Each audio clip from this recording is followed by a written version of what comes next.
And we are live. Can we get a 1 in the chat if you can hear and see us? There might be a bit of a delay. In any case, welcome to the Whatever Show. We're coming to you live from Isla Vista, Santa Barbara County, California. I'm your host, Brian Atlas. That's Brian with an X. X is silent. You don't pronounce it. Joined by my co-host, Andrea, not to be confused with Andrea. This is the dating talk show where we talk about dating, debauchery, and relationships. Anything goes, mostly. Shout out to Fresh and Fit for the inspiration. Check them out on YouTube. This is our very first show, and we're doing it live, so appreciate your understanding if we're still working out the pacing and if we have any audio and video issues. A few quick announcements before the show begins. This channel is viewer supported. We're pretty much demonetized by YouTube. All the money I make, I pour back into making videos. I want to get more camera angles, more mics, so we can get some more guests on. So you can support us in one or more of the following ways. Join and become a member of the channel. Got a bunch of cool perks, over 100 plus exclusive videos, and you get a cool icon next to your name in chat and comments. Nice voice crack, by the way. Plus, you get private responses for your chats. You can also gift memberships to other users. Send a super chat. I will read your super chat and answer a question, or if you want to pose a question to the panel here that we'll introduce shortly, that works too.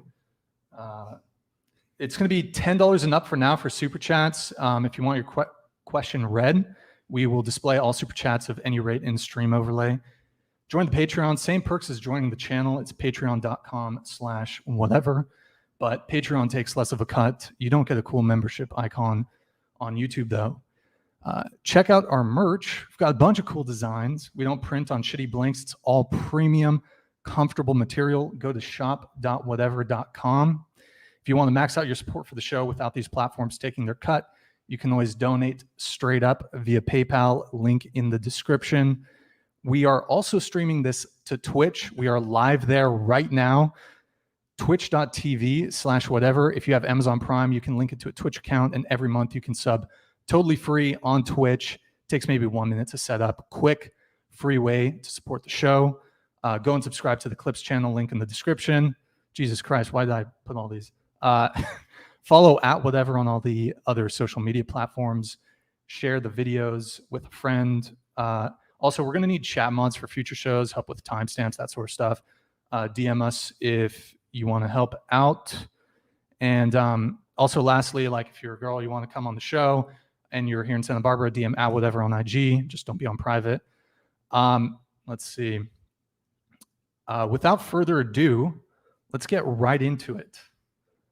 So we're going to have the guests, the panel, introduce themselves.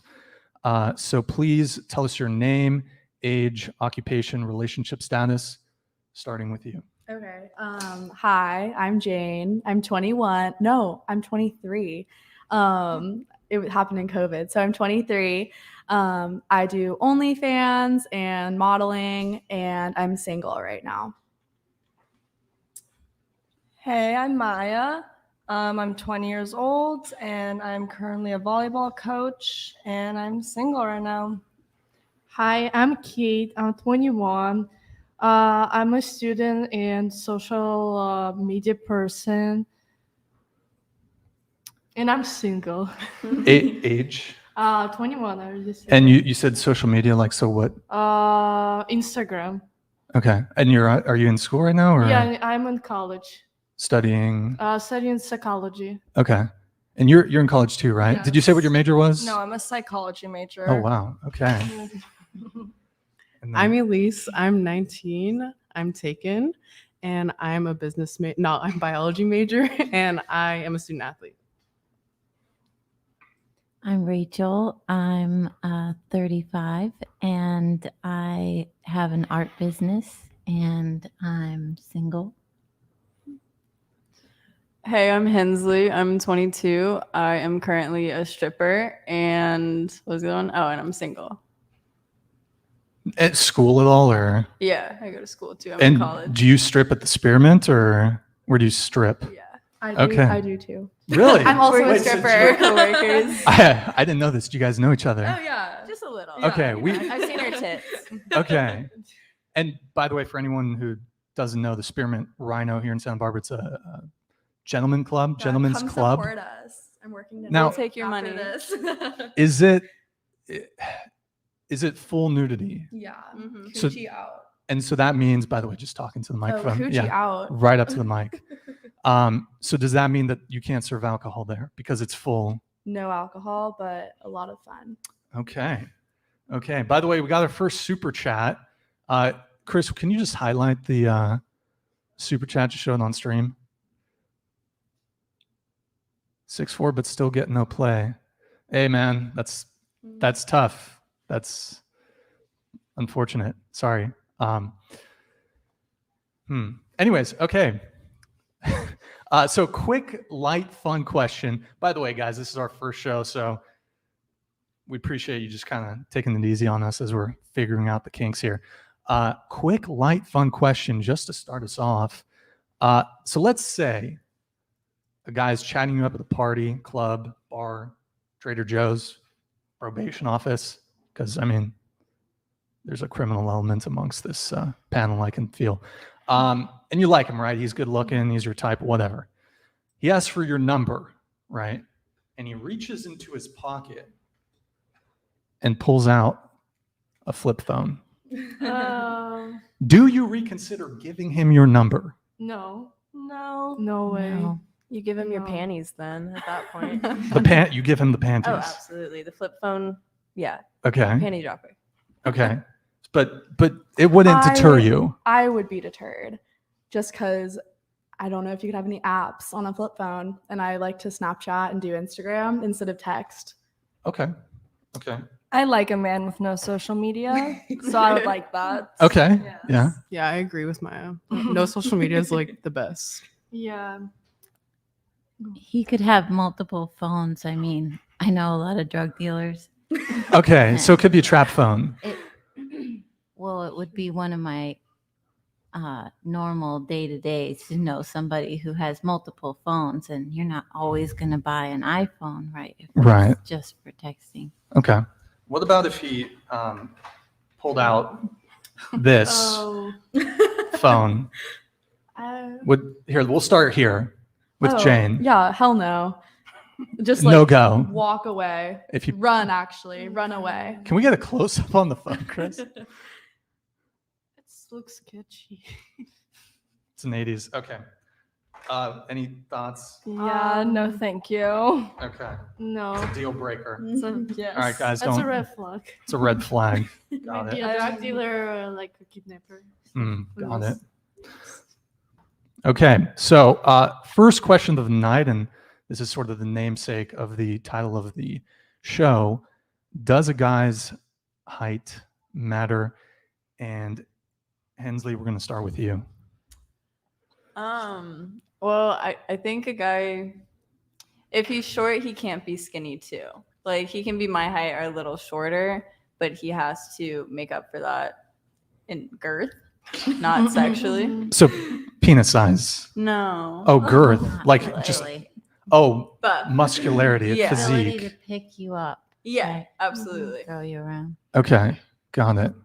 So, height, not such a big deal, at least as your height or taller, or you I mean, short it guy? can even be a couple inches shorter as long as it's not short and skinny, because then you're just small. You're not short. Okay, so manlet, like a short, just ripped Yeah, guy no will do it for you. manlets. Okay. Oh, no manlets.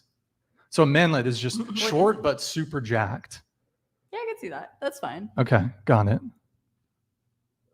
Rachel, to the mic. Height matters. Okay. I guess I just don't want to kiss down. Like, I'll take care of you, baby. So like what, I guess ideal height for I you. imagine he's like, which is cute with like a model type with like the body and everything, but I'm Mhm. like curvy, and so I don't think it would fit. He'd be like, wouldn't look right. Okay. Got it. Not that I So- care what other people think. It's just I see myself in him in my mind, and if it's wrong, I just Okay. I'm talking like at least 2 inches shorter or more is that's the cutoff. But so you two would and date a guy two. like your height Yeah, my height, or above. And how Right. tall are you? 5'7". 5'7". Okay. Got it. Yeah, height definitely matters. I'm 5'11", so Okay. I need a guy who's taller than me so we can have some B1 babies. There you go. How tall is Ooh. your current boyfriend? 6'2". 6'2". Yeah. Okay.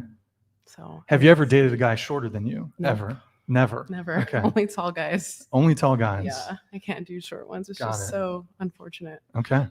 I think the height is matter to me, and I like the guys like 6 feet and taller than me, because I'm myself 5'9", 5'9".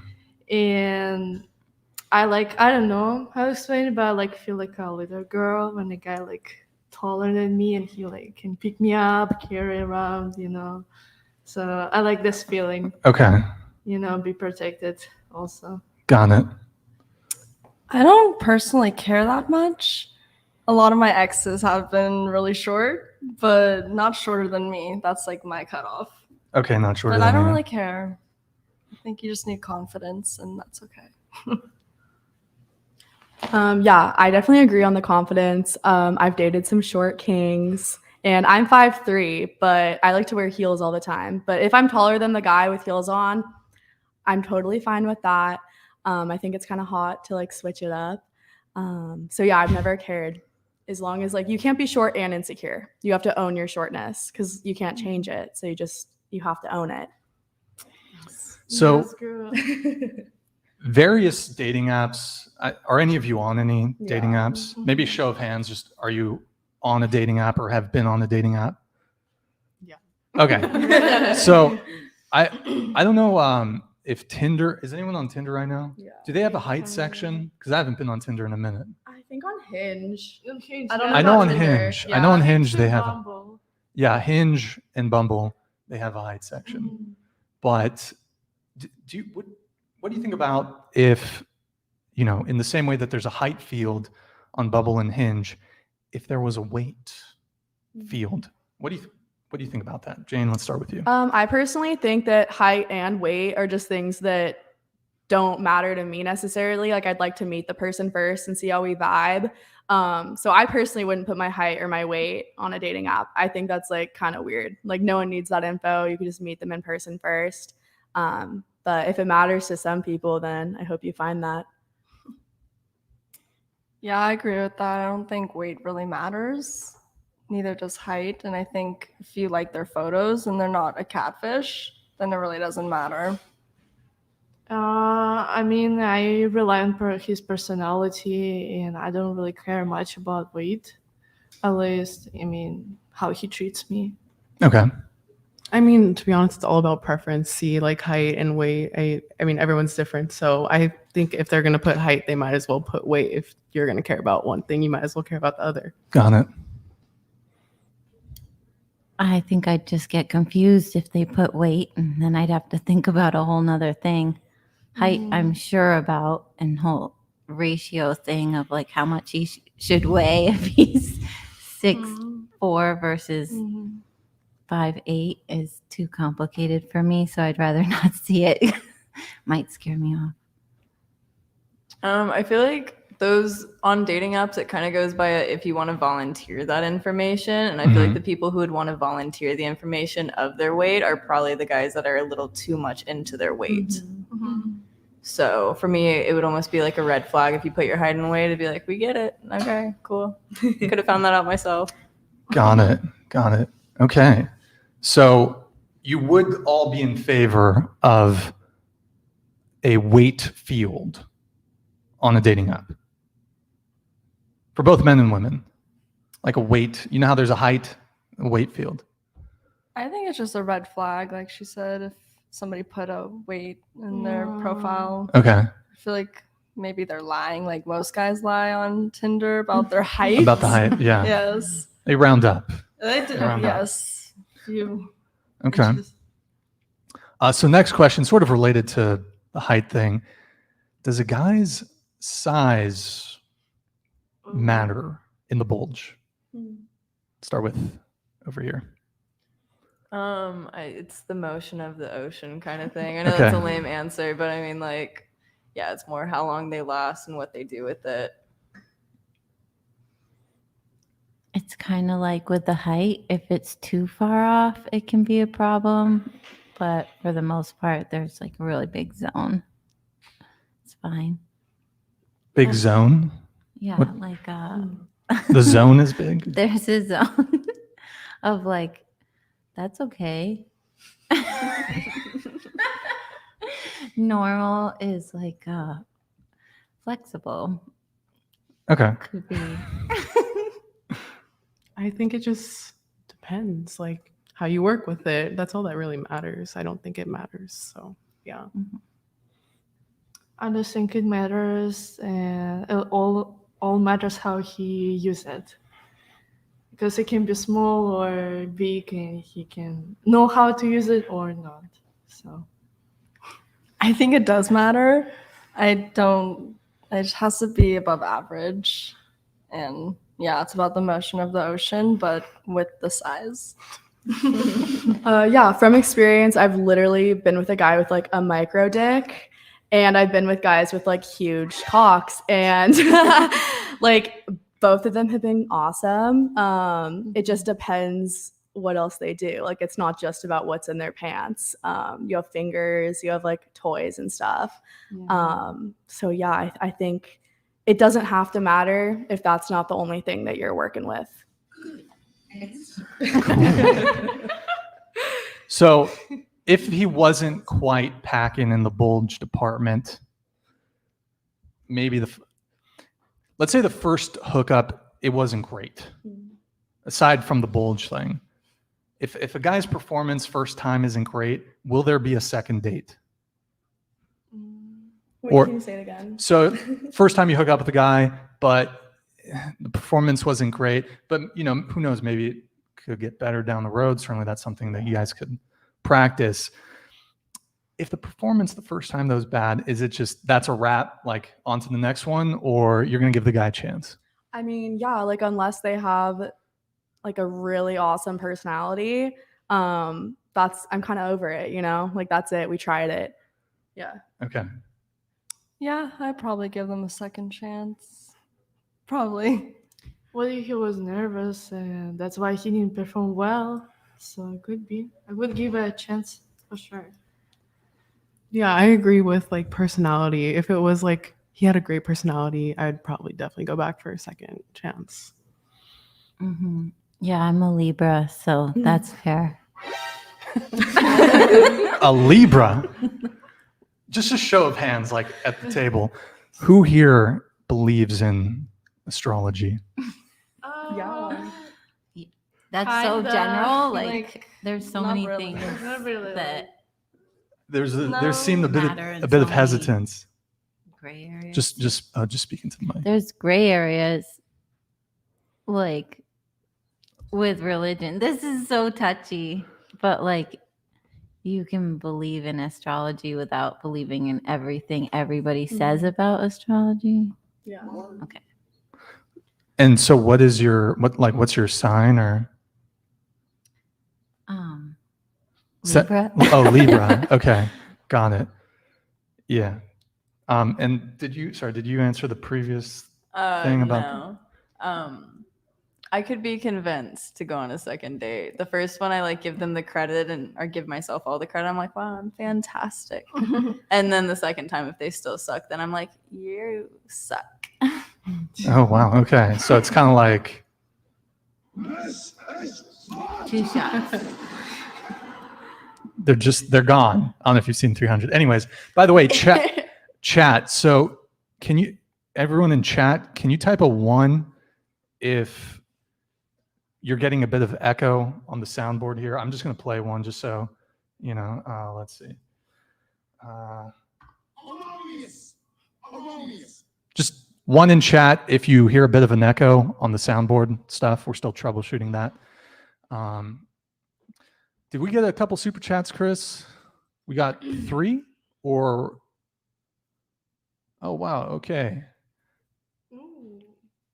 As a 5'5" male, I can't change my height yet, can be instantly filtered out in apps. An overweight person can change, which is why I think it makes even more sense to list weight over height thoughts. $10 from Stephen Krug. Thank you for the super chat, man.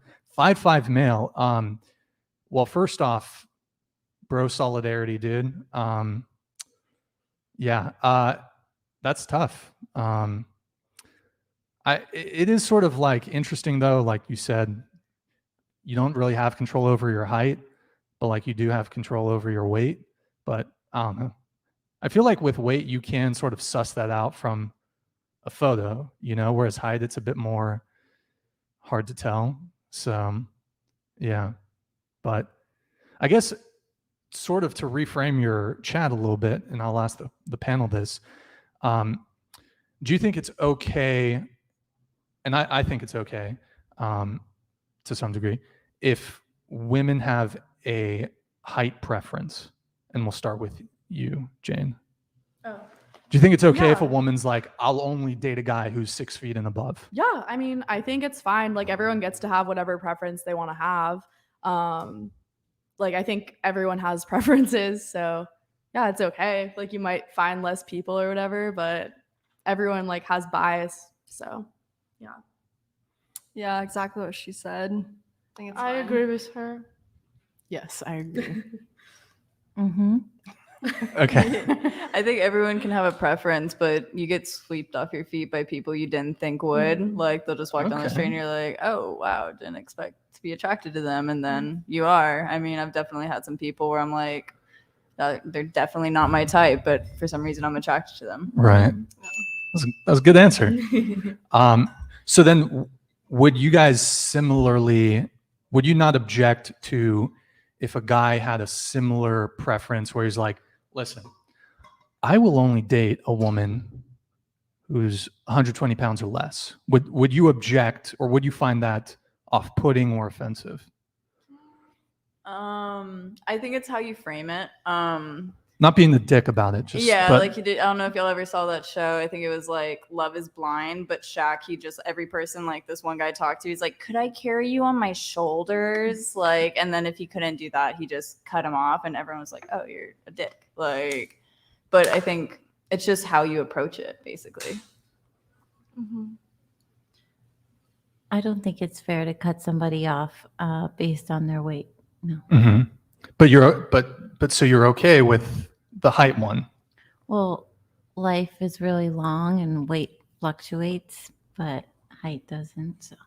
But couldn't someone make the argument that weight is something that is more in someone's control, whereas height, that's just kind of like, you can't really change. I mean, there's a very invasive surgery that I don't know the exact procedure, but like they lengthen your legs or something. But I mean, that's super intense.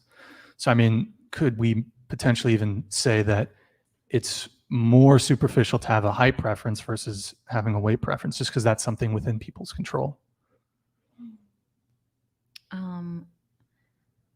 Sure. I don't want to argue that point. I guess It's okay to saying disagree, by the way. something You can different. feel free to disagree. I'm not going to be upset, just stoking conversation. Anybody can really tell anybody that they're not attracted to them because of height or weight. I just wouldn't. That's what I mean. Because especially if somebody started out one weight and then I saw them again and they were a different weight. I mean, it really depends on how much you like them. Okay. Yeah, weight does fluctuate, and there's so many like components to weight, like hormones and XYZ. So, I mean, I get it; it is preference, but at the end of the day, sometimes people cannot control like how much they are weighing. Okay. I think, depends, because we have a preference on height and they have preference on weight, and I feel like it's a right to have a preference. And also, like, sometimes we can also control the weight, like based on the height or hormones or diets or genetics also. But I feel like, yeah, people should have preference, not only girls.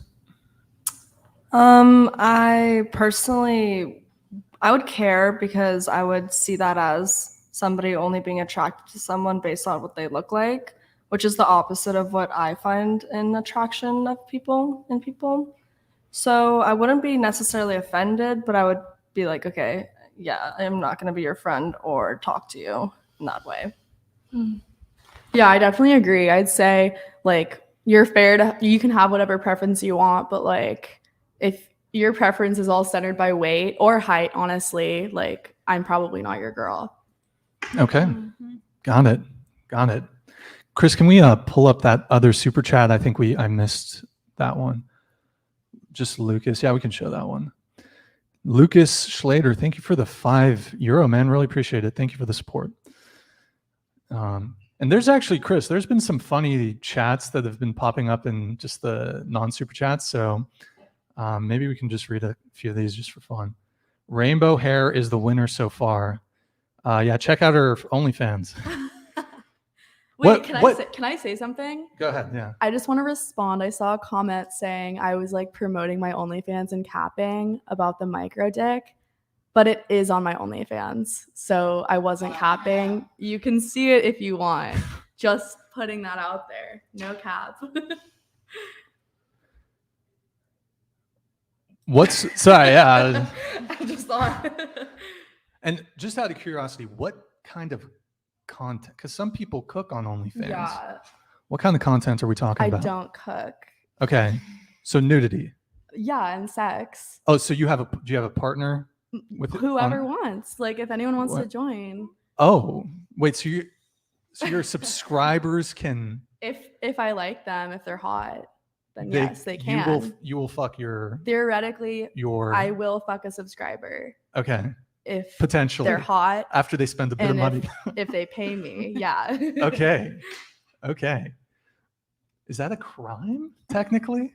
No. No, it's porn. Yeah, it's not prostitution. Yeah. It's porn. There's this great Family Guy clip where it's like some police breaking into a hotel room and they're like, it's a prostitute, and they're like, hands up, and then they're like, oh no, there's a camera over there, and then they're like, oh okay, nothing to see here, and walk away. Yeah. So it's just kind of funny how prostitution, how prostitution is legalized, but if you just put your iPhone on a tripod, all of a sudden it could be illegal. To me, that's a bit. I agree. I don't think prostitution should be illegal. While we're on the topic, very similar. Yeah, should prostitution be legal or illegal? And you kind of already answered it. So.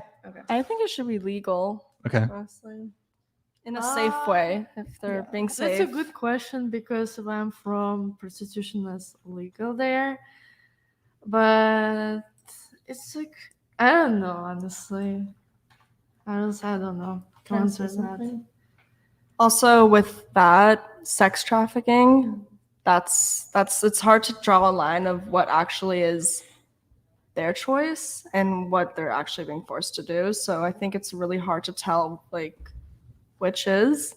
So it's a little hard to choose. Yeah, I actually was just in Europe, and in Amsterdam they have the red light district where prostitution is totally legalized, but because of that, it's really safe in that district. So everyone gets tested, you're all registered. There's certain places where like the girls can go and do their thing. So I think if prostitution was legalized somewhere like here, California, like that, it would feel really safe. But unless they want to help make sure that there's free testing and access, there's no point in legalizing it because it's not going to be safe for everyone that way.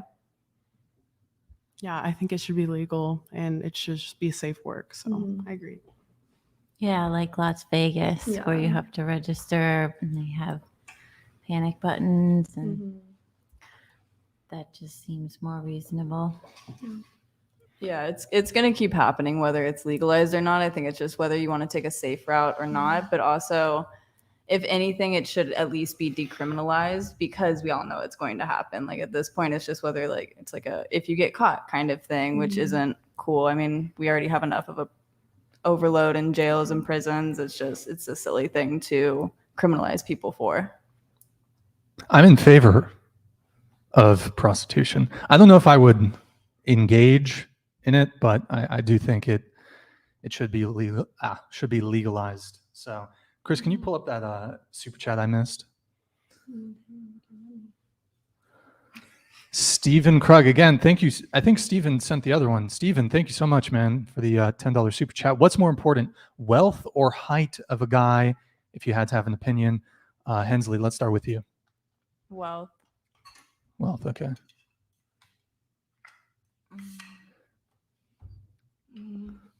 That's hard. I know. Height. Wow. It's like heads or tails. So height for you? Height. Okay, height's more I had to important. pick one. Okay. Wow. Wealth for sure. Because I want to be like very successful and take care of my friends and family. So wealth for sure. Can I say? Yeah.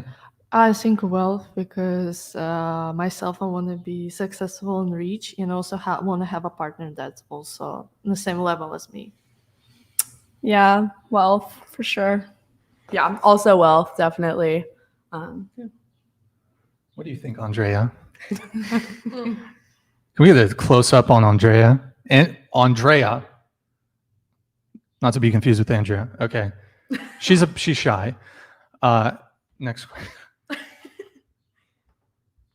So I think someone commented this because they were curious. I don't remember where the comment was. Don't worry, Chris, you don't have to try to pull it up. Starting with Jane, on a scale of 1 to 10, what do you rate yourself? Ooh. Like, is this like everything included in the package? Let's just say like looks strictly. Looks? And, It and if you want, you depends. could even break it down like face body, Okay. or you could just do overall. I'd give myself an 8. Like, I'd say I have like really good tits and a cute ass, and a good smile. So I'd say an 8. But I don't know. I'm like completely natural, and I feel like it changes if girls have stuff done, which is totally cool. But yeah, an 8. I think that changes every day. How I think I would rate myself. On a good day, I can go for a 7. On a bad day, it can be really low, below 5, below 3. But that's just, your own issues, your own insecurities. And yeah. So what was the question? How would So- you rate yourself? On a scale of 1 to 10, what would you rate your physical attractiveness or appearance? I think I would rate myself as like 8, like my physical appearance, in my personality 10. Personality 10. Yeah. Okay, got it. And sorry, and you rated, did you give you a rating, or is it, you said it fluxed? For my personality or For look? looks, I mean. Yeah, it changes every day. Okay. It's not really a set number. Got it. Okay. I kind of agree, but I think like just based on looks, I'd probably say like 6.5. 10. 7. Like, Oh. it's hard to tell. Like, everyone has different reactions to me. I'm not everyone's like taste, so I would say maybe 7-ish. As royalty, I wasn't trained to talk about my appearances. She does have a tiara. There is a tiara, so So I'll have to omit my. you're omitting. Okay. That was a good answer. I'll give myself a 9. I'm pretty confident. Okay. All right. Okay. Do you let me see, hold on here.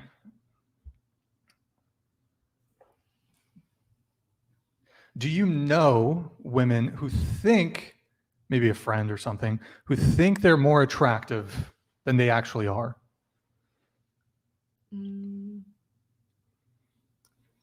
I mean, I think confidence is attractive. I think if you have confidence, you're attractive.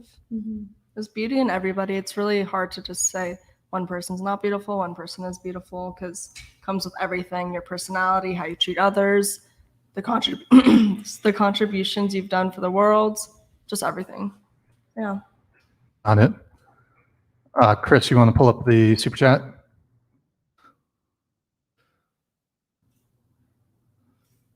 Oh, I'm 5'6", but the money make it 6'4". Okay, there you go.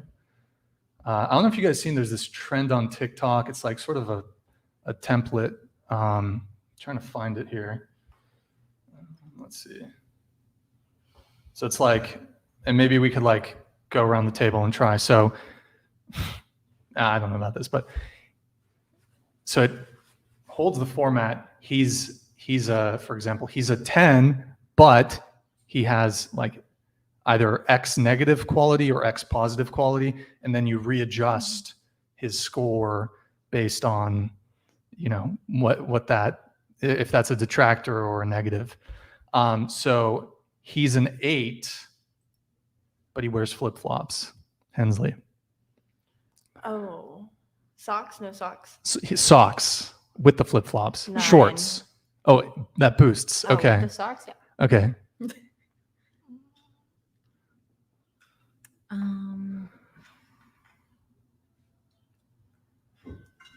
Flip flops are okay. It's California, right? I'd say 10. I love socks and sandals. I rock them every single day. Okay, makes him a 10. Okay. I guess like 6, because I'm not a big fan of flip flops, even I wear it myself. But I think it would be attractive if a guy wear it on a date. Mm. Definitely a 10. No question. Yeah, I'd say 10 too. I think it's funny. Okay. Good to know. Good to know. How about he's a 9, but he will not go down on you? 0. Oh, no, that's a red flag. 0. Yeah. 0. -1. Yeah. Yeah, he just dropped out of my book. Do the hands like play a part too, or is it just all extras outside of sex or bad? He just doesn't like to give head, but he'll use toys, he'll use hands. I don't know if this will adjust it for you guys either, but It wouldn't drop him too much lower. Maybe like a 7. okay. Yeah, I changed my answer to like 6, 5. Okay. For sure. Maybe I should reframe this question a bit differently. Would it be a deal breaker for you if a guy did not want to go down on you? And we'll just start here again. It depends on his reasons. Like if he's just like, yeah, no, I'm just not a fan of it, I'd be like, okay. But if he's like, nah, like pussies smell, and they're like, then I'd be like, okay, like fuck off. Sorry. Get out or something like that. That's a good take. Like, yeah. Yeah, I want to know why. And also, maybe he's saving it till marriage. I don't know. He's saving the oral for marriage. But is he having sex before then? No, like, what is the Saving reason? or- Because if you're having I sex, get that. why don't you want to be down there? That's a mystery. Had people That's the say mystery. really good things. Okay. Deal breaker for sure. Deal breaker. 100%. What if he has a good reason? What's the reason? Because I'm not gonna believe it. He has a speech impediment. That doesn't affect that. His tongue's all kinds of You fucked can get up. that clipped. Clipped? Tongue tied? Snip it. There's a surgery for that? Yes, there Oh is. shit. Mhm.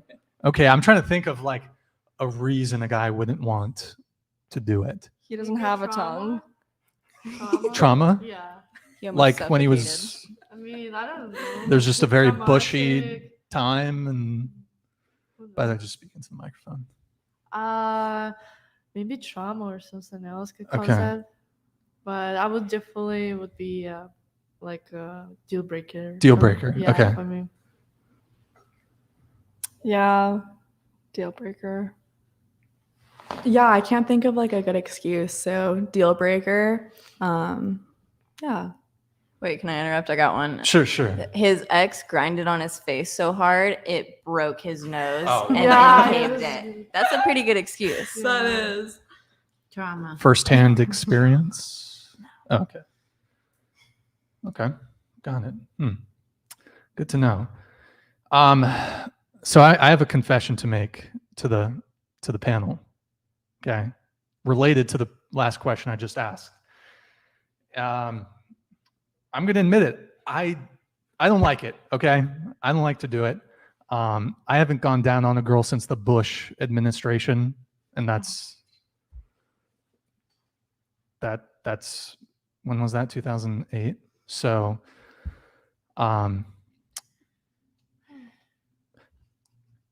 Isn't I that just when say the don't trend was expect hair? head then. If you if can't do I it. get that sort Yeah. of, kind of. For It sure. is a bit different. What's though, your I would say. issue? What's my issue? No. Like, what's your reason? So you know what? It's a couple things. I've got a neck problem. Chris can't attest to it in that context, but I've got neck problems, and Well, there's different positions. I would say here's. I guess it also depends. Maybe I should qualify the previous question, because let's say a guy's not willing to go down on you like the first time you guys hook up, but like once you're in a monogamous relationship, maybe. So would that be a deal breaker? Well, would you expect head from her while you're not giving her head? I wouldn't expect it, but I would say that it's a bit different. How? Insofar disagree. as what one person finds they're not comfortable with, maybe the other person, that it doesn't have to be a tit for tat thing. In the same way, for example, and by the way, I'm not saying that it wouldn't be an expectation if I didn't want to do it and the girl was like, well, Like, what I if don't the want to girl do had it. already given you head, and then she was like, okay, it's time to switch. So she was expecting it. And then you were like, oh, I actually don't do that. And then she's like, oh, well, fuck, I'm out then. Like, not gonna continue the act. How would that make you feel? I mean, I guess the thing I would compare it to is, let's compare it to like anal sex. Mm-hmm. Some women would not be comfortable having anal sex, even though that's something the guy would enjoy doing. Yeah. I know it's a bit different, but I think everyone has their own boundaries and what they like or don't like. And I don't think it has to be a tit for tat thing, but I would totally understand if a girl was like, well, if you're not willing to go down on me, I won't go down on you. I understand it, but I don't think that necessarily has to be the case. Yeah. I think just Well, make sure you're getting her wet if you're not gonna Yeah. go down on her. She comes Yeah. first. That's my rule. She has to come okay. first. I don't always succeed. But, but if you expect a girl to give you a hat, so you also should give her a hat too. You know what I mean? Eh, I mean, let's be fair. She give you a blowjob and you eat her pussy. So I will say it takes me being a certain level of comfortable with someone before I even get pleasure from head, honestly. So that wouldn't be necessarily a deal breaker for me. But I'm very confident in my head game. So like I love giving head because I know what I'm capable of. So like for me, like I kind of like the idea of like, yeah, we don't do that until we're like a lot closer with each other. Like I'd be cool with that. Would anybody object? Like if the guy, the first time you're hooking up, he's like, I only want to do that in a relationship or when we're monogamous. That's fair. I think that's fair. I wouldn't want to do it on the first hookup with like a rando. So yeah. No, yeah, for sure. Okay. Oh man, got some hate on that one. Let's see. Okay. Did I miss any super chats, Chris? No. Okay, we're good. What are some challenges that you guys face in dating? Jane, we'll start with you. I feel like definitely just meeting people. Like I've been in Santa Barbara for 6 years, and it's kind of a weird age because like I already graduated, like don't want the college hookup life. But there's like a big older population in Santa Barbara too. Like it's kind of weird for people in like their mid-20s. So I guess like that's a struggle, just finding places to meet people besides dating apps. I think trusting people. I've had really bad experiences with exes with like trust issues and cheating and whatnot. So I think trusting somebody and allowing myself to get close enough with somebody to trust them, because I won't trust them. But yeah. For me, it's important as trust before I even like let them to see my body and have like intimacy. Because from my past experience, that when you give your like, you give you like pussy to a guy, he just kind of take convention that. And secondly, it's just sex is not that good the first time. I mean, that's from my things. I'm sorry. Sorry, continue. Continue. You're good? Elise. Communication is like also leading to trust. If you don't have communication, it's super hard to be in a relationship. I agree with that. And trust and everything everybody's been saying, because I want to feel like I know somebody, like, truly. Mhm. before I get there. So it might take a while, but depends how much you hang out and how much you communicate. For me, I think the hardest thing is that most people that are really out there looking for a relationship or something serious, they're looking for their other half. But the thing is, I am 100% of a person, and I don't want half of a person where they're going to take away from me to fill their voids and fill their needs. I want another human being who is evolved and independent and loves themselves so much where they're not asking of me to love them because they are lacking it in themselves. Got it. Next question. Do you believe that women shouldn't be judged by the amount of men they've slept with? In other words, like body count. I don't think you should be judged. Hold on, for that. sorry. Let's start over here with Jen. I mean, everyone's fair to like have their own judgments. So if someone isn't comfortable with the number that a girl has been with or a guy, then you don't have to get with that person. But I mean, I do think like it's in your past how many people you've gotten with. So it doesn't necessarily matter to me. Let me just reframe the question. Should body count matter, or should the amount of people you've slept with in your past matter? No, like as long as you're clean and like healthy with all that, I don't think it matters. Okay, so no. for you. No. Okay. I'd say no. I mean, I would understand some feelings towards it. Like, I don't want to necessarily be with somebody who's constantly getting with other people because then I just wouldn't feel special in a way. But I wouldn't be too upset. I would just say no. Yeah, no. I think it shouldn't matter because it's a past, and plus it's none of their business, you know. And plus how it can like affect your like relationship with this person. Like it's just it's just number. It's nothing. Yeah, I don't think it matters. And if it does matter, it should go both ways. Like the girls count matter, then the boys counts matters as well. Okay.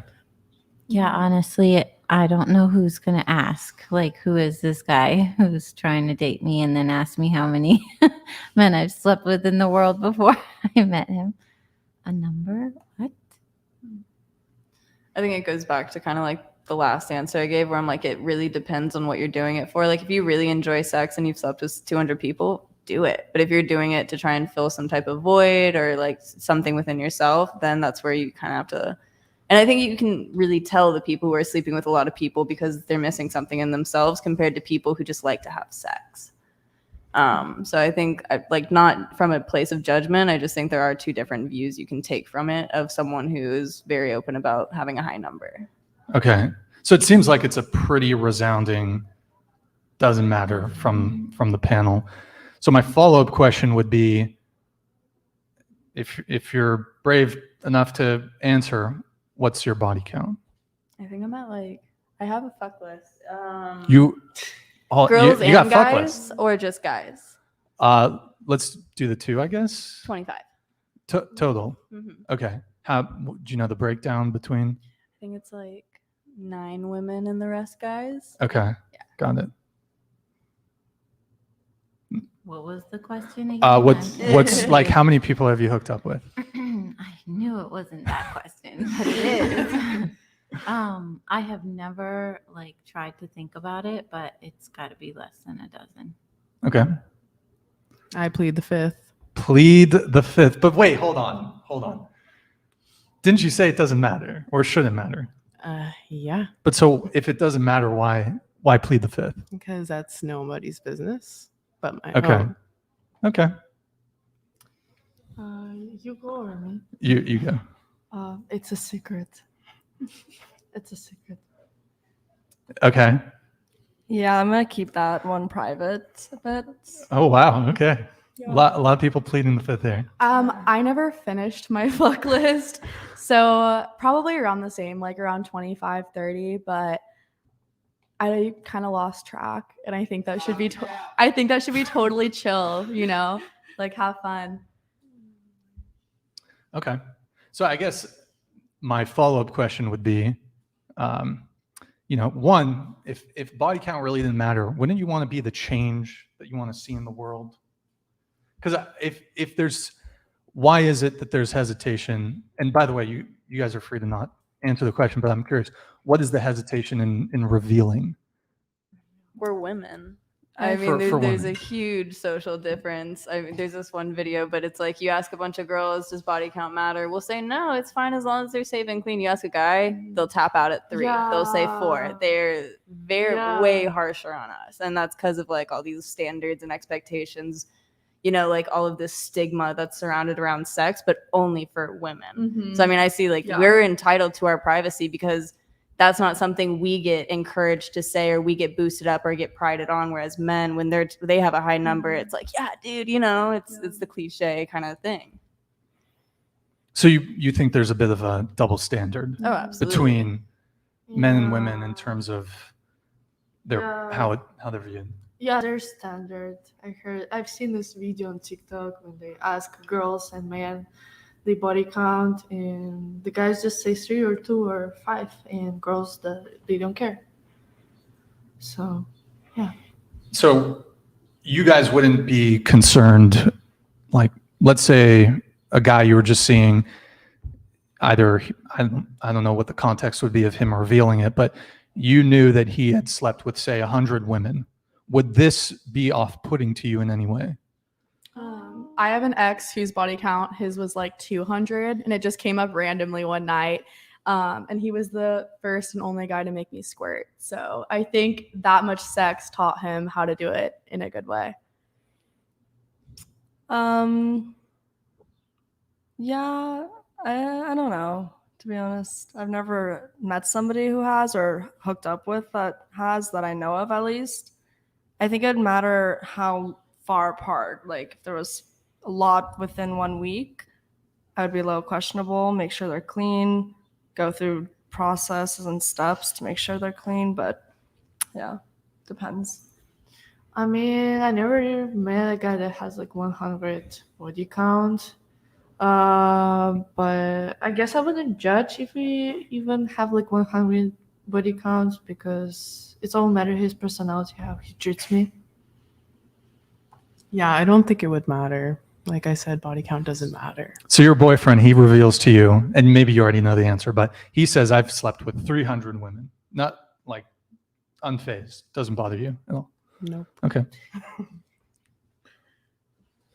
It matters to me. I guess I would probably wonder if they were a player and have a hard time trusting them if it was that high.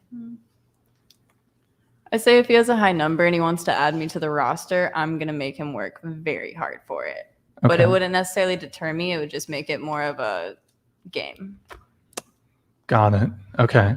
So I guess we can kind of go into a bit of the double standard and I guess why it exists, because I do think, and you guys can feel free to disagree with me, but I think the double standard is as such. So a guy who sleeps with a lot of women is sort of big upped. That's awesome. Good for you. Like he's a player, he's a stud, whatever. But if a girl like hooks up with a lot of guys, she's going to be viewed, if she's promiscuous, she's going to be viewed in a negative light. She's a slut, all this stuff, right? And could part of that be, well, maybe I shouldn't phrase this as a question, but could part of that be because it is more difficult for men to get laid than it is for women? And you might disagree with that premise, that it's more difficult for men to get laid than it is for women. Oh, but it is. so you would agree though that it is more difficult for men? Oh, I mean, men are the easiest thing on earth. Like, Uh-huh. how many guys have I wanted to get with? I've gone with every guy I've ever wanted to be with. How many guys that have wanted to get with me have actually gone with me? Very few, you know, like me and Khalifa said it correctly. Like, there's been a few dusties that have caught me slipping that have gotten in, but in reality, like, yeah, no, it's definitely. What is a dusty, by the way?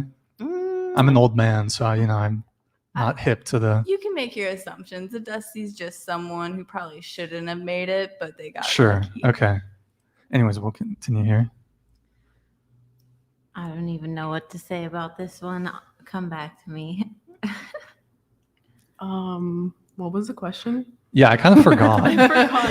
Yeah. I think. So talking about double standards, there was sort of like intermediary question that came in there. Do you think that men have, or I guess I could frame it, who has more difficult time when it comes to getting laid, getting sex, men or women? Yeah, probably men, because women, I feel like, just have so many more options, and it's just so much easier.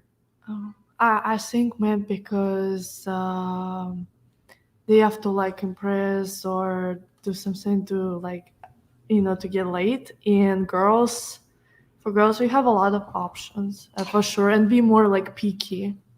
So I mean, depends on girl too. And guys, yeah, it's hard for them to get laid. Okay. Since we're just picky. Got it.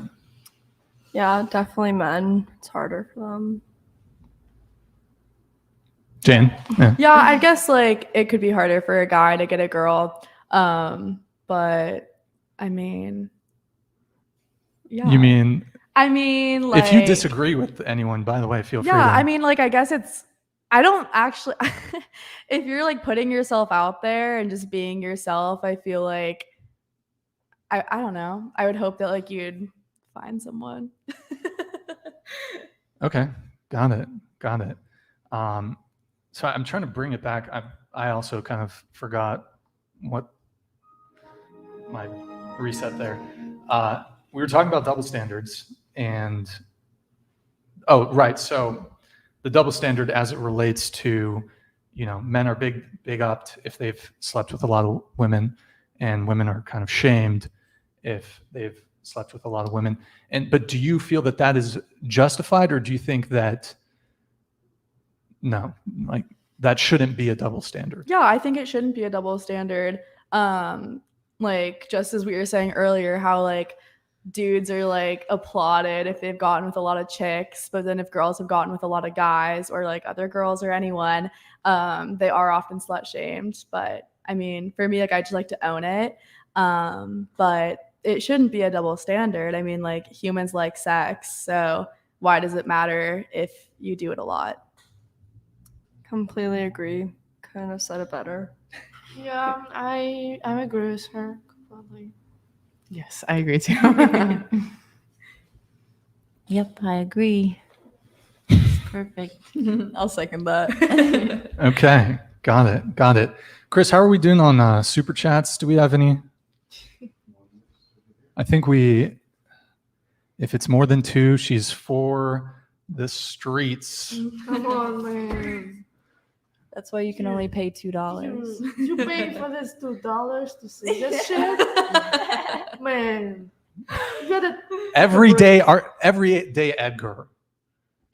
Every day Edgar. He's a handsome guy. Look at that guy. Oh man, there's glasses. I agree with you, eyes. Edgar. Oh my gosh. I'm impressed. Anyways, Yeah, so we have 2 girls. Wait, so we have 2 girls who strip on the panel, Hensley and Jane. But Hensley, do you do OnlyFans or just stripping? Just stripping. Just stripping. Okay. All right. So I think a lot of guys would be curious to know a little bit, since you both strip. Is stripper the appropriate term? Do you prefer exotic dancer? No, stripper. Stripper. 100%. Okay. What?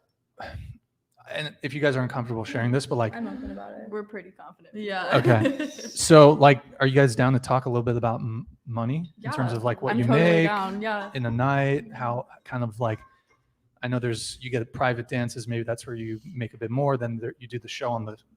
I've been there like twice, 10 years ago. People will. Well, you could come tonight. Oh, you guys are. I'm working after this. Okay. Anybody watching in Santa Barbara, Jane will be at the Spearmint Rhino dancing. Anyways, so Jane, why don't you start off? Okay. Tell us a bit about money. Well, so basically I graduated from UCSB last year and I was a dance major. So like hence the dance background. I feel like it really depends on the night. And that's why a lot of us have day jobs too. Just because like one night you'll make $1,000. My best nights ever have been on Monday nights. I made $3,000 on 2 different Monday nights just because like one guy came in and just like was with me the whole night. But that's rare. I mean, like right now I've been averaging probably like 400 a night. So 3,000 versus 400 is a big difference. So that's why I also do OnlyFans and other side gigs just to keep money going when it's not a good day or month. Okay. And Yeah. you said you had a regular that used to come, but he's not coming anymore. Oh no, Is that why was there's just like usually like when it happens like that, it's like a random business guy. Like this guy was just coked out and maxed out his card the whole night with me, and I just like he would have done that to any girl. I just got lucky that I was the one working there. And I feel like that's kind of how it goes for most of us there. And we all try to support each other. Like if one guy's spending a lot, we'll kind of try to pass him around and stuff. Okay. Yeah. So about 400 a night. Right now seems- we're in a okay. little recession. So There's a like last recession. summer I was making like 1,000 a night was like my goal every night. And this summer I haven't made 1,000 yet in one night at the club. Got And it. I feel like strippers all around America are actually like feeling this issue right now. Like we've all talked about it. So yeah. Okay. And Yeah, I mean, she definitely covered a big part of it. I normally have been working like since I started 10 months ago. I always did Tuesdays and Thursdays and made pretty good money, like around 500 a night, 400 a night. And then the last like month, I decided to try and start doing Fridays because I know they get way busier. Yeah. What I didn't realize is Fridays is when all the college kids come in and all the young guys are just passing and want to party and they don't spend money. But like, you know, you go in on like a Thursday or a Tuesday and it's just these businessmen and then they're getting all the VIPs and that's where the real money comes in, which is a lot of fun. And how much, I mean, is it 3-4 hours you guys are working or? I normally only do like 3.5 hours, 4-hour shifts. Okay. Yeah, it depends. I mean, like on the weekends, the club's open until 4 a.m. So You're Got welcome, it. Bobby. Got it. To the haters, I support entrepreneurship, respect people that put down other. Sorry, let me read this properly. Stephen Krug, thank you for the $10.69 super chat. Much appreciated. To the haters, I support entrepreneurship, respect whatever is doing. People that put down others, there's no excuse. These women could probably buy everyday Edgar's family. What's that? Okay, so apparently there's a battle in the chat between Stephen Krug and another super chatter. Let's get caught up on some super chats really quick. Stephen Krug with the $25 donut. Thank you, man. Everyday Edgar is probably poor. Hey, wow, there's a battle between them in the super chats. You know, let's not be too mean to Everyday Edgar. What did he say something offensive? He only gave us $2. It's more than 2. Oh, Steven is mad that Everyday Edgar is not super chatting more. I think that's Stephen Krug's objection. I think there was another one, Chris. Should prostitution be legal? I think Will Smith. Sorry about what happened with you and Jada. What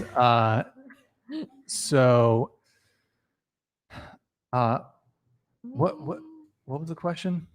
Should prostitution be illegal in the US? Or we already talked about it. Yeah, we we already did talk about it. yeah, if you want to just scroll back, we talked about it, but I think overwhelmingly the panel said that yes, it should be legalized. And yeah, so thank you, Will Smith, for the $1.99 super chat. Oh, Chris. Okay, so are you going back to live? Sorry, guys. First time. We're doing it live. We're figuring it out. But That's a good question. yeah. Music, I can read it. And actually, Chris, before we adjust, just let's show a little love to our people on Twitch that are watching. So, Chris, can you just pull up the window mode and just so we can give some shout outs to anyone on Twitch? Yeah, not too much. By the way, guys, just a little reminder, we are streaming this live on Twitch, twitch.tv/whatever. If you have Amazon Prime, you can sub totally free once a month. It's a quick, free, easy way to support the show. Twitch.tv/whatever. We're streaming live there. Twitch, the quality on Twitch is actually a bit better. So, oh, look at that. We just got a follow, Derpatron _ Thank you for the follow. Mr. Teeny Corn Dog. Sorry about your teeny corn dog. Thank you for the follow. Bep is me. Thank you for the follow. Really appreciate it, guys. Appreciate the support.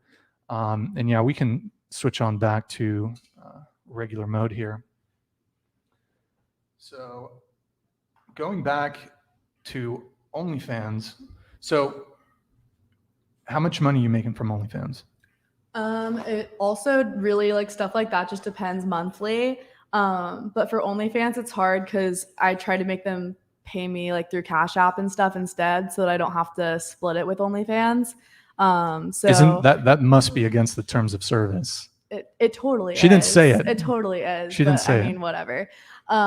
Whatever. But yeah, I mean, I know some like sex workers that literally keep like monthly charts of how much they make. They document all of it.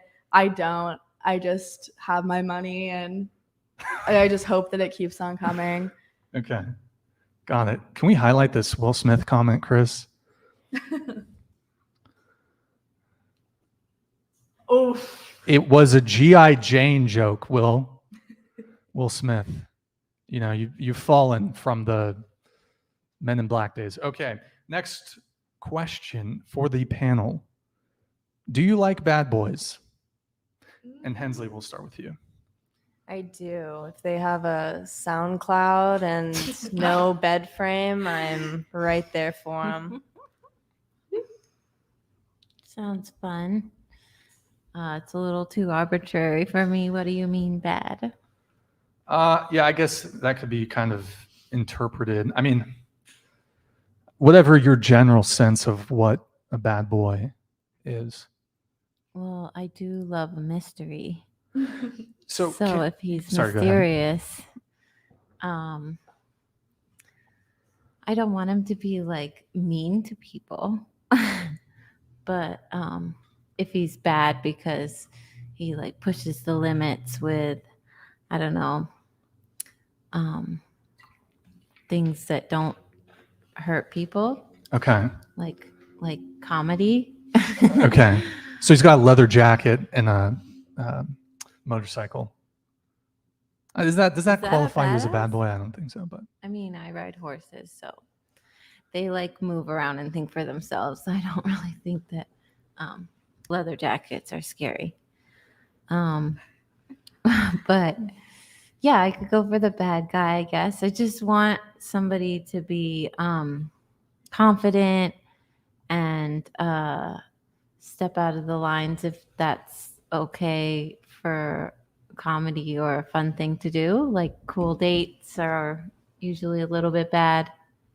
But other than that, I don't want him to be like going to jail. Sounds like a problem.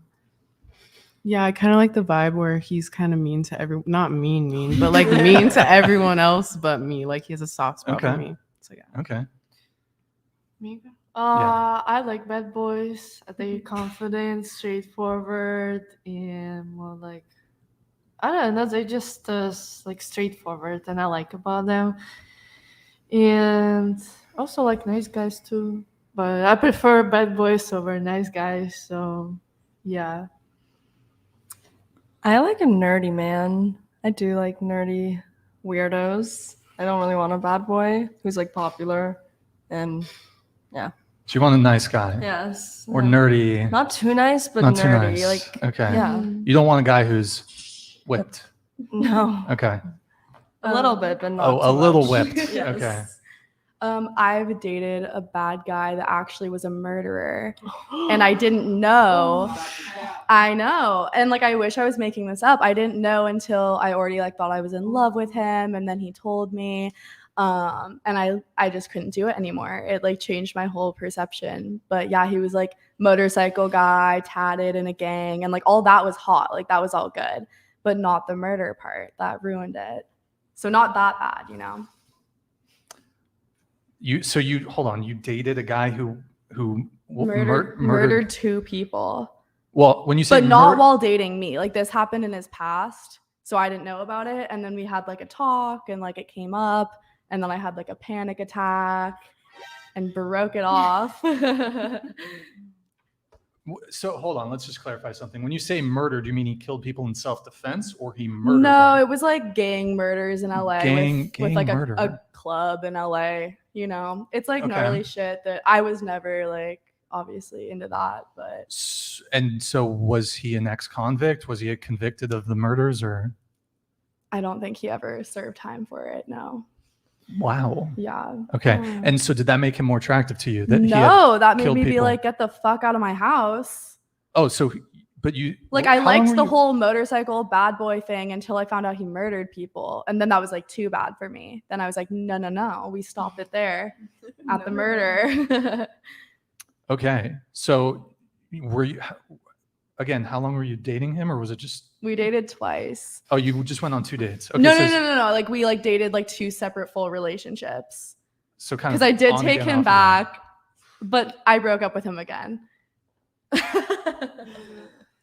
Is he mad And at he you? actually just got married to a really different girl from me, a little Christian girl in his hometown. Shout out, he just got married this week and I saw it on Facebook. So I guess he's changed. Wow. Okay. But that wasn't a red flag? The whole murder thing? Well, that was the red flag, but But it didn't I did seem go like, back.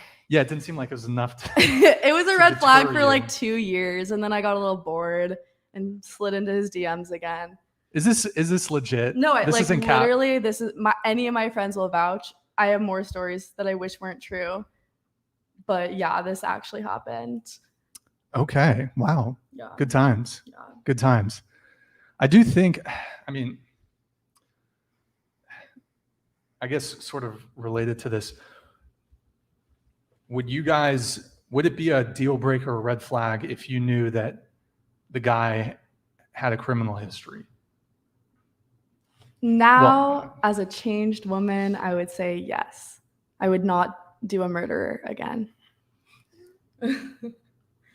Okay. Yes, agreed. Agree. By the way, is this beyond the statute of limitations with this guy? What do you mean? Well, I mean, so I think for murder, It it's never life. is. It Yeah, He- murder Yeah. should have been are you life. sure you should be? I mean, Just- I You don't can give give if he gets names. caught now, I don't give a fuck, but I wasn't like a part of any You of didn't. that. We don't know who it is. This happened in the past, like before. Don't I say met his him. name, though. I'm Don't not say his saying name. his name. It's totally good. He's healed since then. Yeah, he's Yeah. Christian now. He's He's good. He's with Yeah, the Lord. exactly. God bless him. Yeah. sorry. Did you finish your answer to that, or Yes, I said I agree. Yeah, same the same. it's a deal breaker? I actually have talked to somebody who accidentally murdered somebody for speeding, and he's out of jail now. Really hope he's not watching, but yeah, I had to block him on everything. So I was like, nope, can't do it. Sorry. Yeah, I wouldn't date a murderer, but like criminal record, it varies. So like I would probably not be a deal breaker for me, but no murderers. Yeah, I want to know what he's a criminal for. There's a lot of white collar criminals that it's not quite as scary. If it's something that they paid for and it was a mistake, and they've repented, but definitely not violent crimes. Definitely down for a dude with a record. Absolutely. Do you want the guy that I dated? I wouldn't be against it. I really would. I mean, I have a We record. could So pass I'm him kind of on. like, yeah, but just, it's fine. It's whatever. So, and I mean, you're down for a guy who has a criminal element. Yeah, as long as it's not domestic violence. I feel like that's the Okay. pretty straight up one where you can be like, I know where this is leading. But Some if it's people are like into that. murder, it could have been situational. I don't know. And have you dated a guy who's A murderer? Not yet. okay? What Like, about? How Like- do you know? They maybe don't tell. I even feel like tell Like you. they'd you tell don't know you. until they Yeah, tell you. until Yeah. they tell you. So, Or you get murdered. Okay. Yeah. It's a fun little flip of the coin. although I suppose you can sort of tell if somebody's capable. I think Of- you're like a Ted Bundy. I mean, I've never been best friends with somebody I thought was capable of killing somebody else and isn't dating, sort of like being best friends. Yeah. Rachel, I know that we had spoken previously, and let me know if you don't want me to. We don't have to. You don't want to talk about that. I know there was a situation in the past. You don't want to go there because that could be an interesting story to relate. But You would have to talk with me in private because I'm not interested in sharing. that's fine. That's fine. So let's see. Related to the whole bad boy thing, I guess, why do you think it is that it does seem to be a sort of trope of that women find bad boys attractive, jerks, assholes, whatever? Why do you think that is? Start with Hensley. I mean, if you want to get Freudian, there's probably a lot to do with the parents, but I think at the end of the day, it's something to chase, and it's something that we know isn't going to turn into like a marriage or, you know, that kind of stability. Like chasing a bad boy is kind of just a endless endeavor of, you know, ups and downs, and the ups are really fun and the downs are really shitty. But like when you have just a nice guy, that's just steady and it's boring. And, you know, it's normally it takes us to a certain age or a certain mental state where we want boring. But, you know, I think most of us are in our 20s and that's not what we're looking for. We want to have a lot of fun and get with the motorcycle dude who's murdered people sometimes, you know?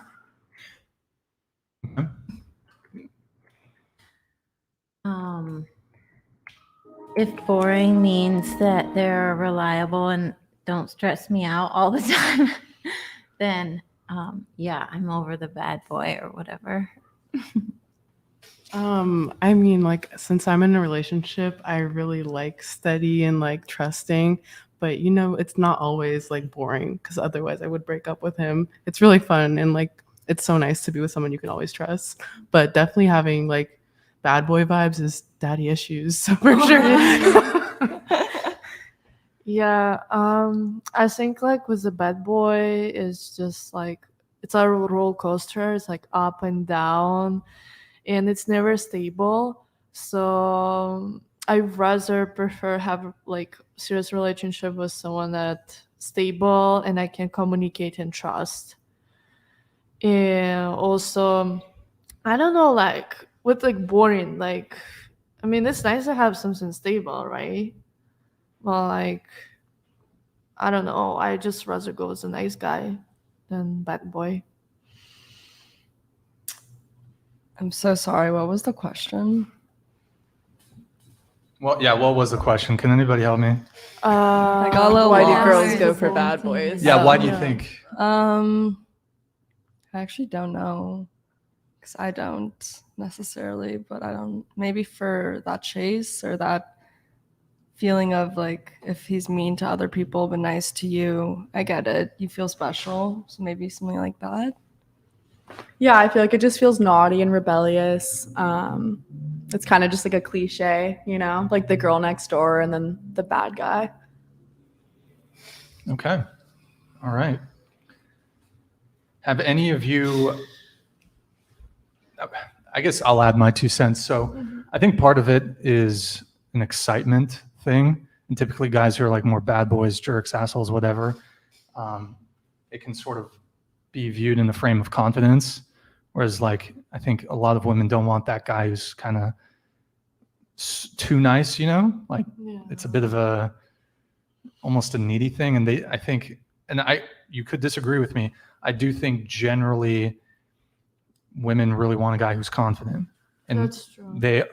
not all women, but I think a lot of women want a guy who will be assertive, who's maybe dominant, who takes charge, who can lead.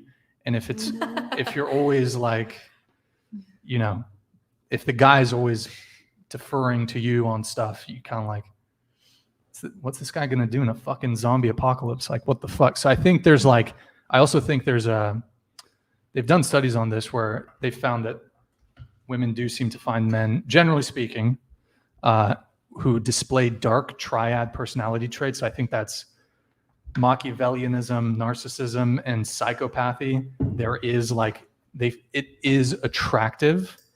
Not all, I'm not saying everyone, but they've done studies on it. So I think related to that, relating to the criminal element aspect of it, there is the ability to be violent. So, like, if he needed to protect you in some way, whereas if a guy's kind of wimpy or too nice, you're gonna be like, this guy's not gonna be able to protect me, and like, some shit goes down. So that could be part of it. Let's see. Different topic. Moving on. Actually, Chris, let's pull up the super chats. Sorry, guys, this is our first live stream. I'm getting used to it.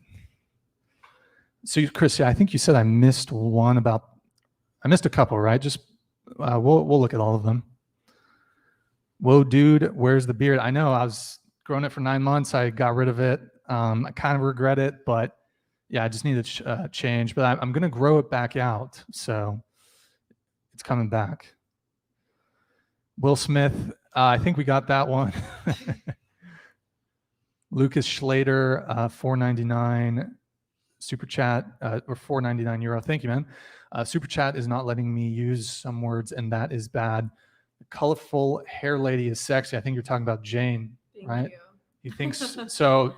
She's got her Instagram is in the description if you want to send her a dick pic. Next super chat. Don't do that. I'm joking. Will Smith, $1.99. What are your deal breakers in a relationship? Will Smith, I feel like we kind of talked about that. Well, I think the question was, what are some difficulties that you've... we'll do that one. Why not? Will Smith's, he's been very generous. We'll start with you, Jane. What are your deal breakers? I think a deal breaker would just be someone that's not adventurous. Yeah, I feel like one of my love languages is quality time. So like I want to go out and do stuff. I don't want to just be like on the couch hanging out all day. So I'd want someone to go adventure and be like my adventure buddy. I would say mommy and daddy issues. It's a pretty big deal breaker for me. Then they don't treat you well, so not for it. The one that has like a lot of like traumas he doesn't want to go through, and the one I can trust and communicate, and also boring. So it's a deal breaking for me. I don't think I have a lot of deal breakers, but definitely like hygiene is like a deal breaker for me. Ooh, good one. Mm-hmm. Yeah, I think Just speak into the microphone. bad communication is a deal breaker. If I just don't feel like I can trust them to communicate in a way that doesn't make us fight all the time or not communicate, that's a problem. One for me, I guess, is like codependency. Like if they're very codependent on me, that's immediately something that it's like, I get it. I'm not a big fan of someone else being reliant on me, and especially in a relationship. I think that's probably a lot of the reasons I go for the bad boys with all the traits of sociopathic and stuff like that, where they're like, yeah, I'm good on my own. I'm like, all right, cool, me too. We'll work great. Hennessy. Do you prefer Hennessy or Hensley? Whatever you can remember. Okay, I always, yeah. You've got some really based answers. I like the answers you've brought so far. No. So somewhat related to the whole jerk, bad boy thing, would you guys say that you have different set of rules for depending on who the guy is? So like, let me frame it this way. Have you ever had a thought about a guy like, I really like this guy, so I'm going to make him wait to have sex? Yes. Like I really like him, so I'll wait. I want to make him wait. I just recently started doing this because for a long time I didn't realize you could do that, and my way of forming connection was like, okay, well, I know you want sex, so let's just get that out of the way. And more recently, I started trying to hold off and be like, hey, I actually don't want this to be the main priority or give myself to you like that, because a lot of times I wouldn't come. It would all be for the guy. It'd be so I could be this hot person to him, so I could have good reviews. And then I did a little switch where I wasn't just sleeping with guys because I wanted them to like me. And it's turned out with two very different scenarios. The first scenario, the guy totally talked shit on me. He was like, good luck fucking her. She's fucking weird, and I was like, we had a really good time. Like, I know you nutted in your pants when we made out, but like, I didn't think you were going to hold Oh, that against shit. me. And then the other guy totally respected my boundaries, and I ended up really liking him because sex wasn't the main priority. But then he ended up falling in love, and it wasn't just because of sex, and then it's a whole other thing. But it was nice to see someone could like me, and it meant so much more because they liked me and it wasn't based off sex. What was the situation? There was a guy and he was telling another guy, or can you explain that? So one of the guys, like, we had gone on a few dates and like they were fine dates. It's just we didn't seem very interested, and I took no like offense to it. I was like, yeah, okay, we're just gonna kind of like go our separate ways.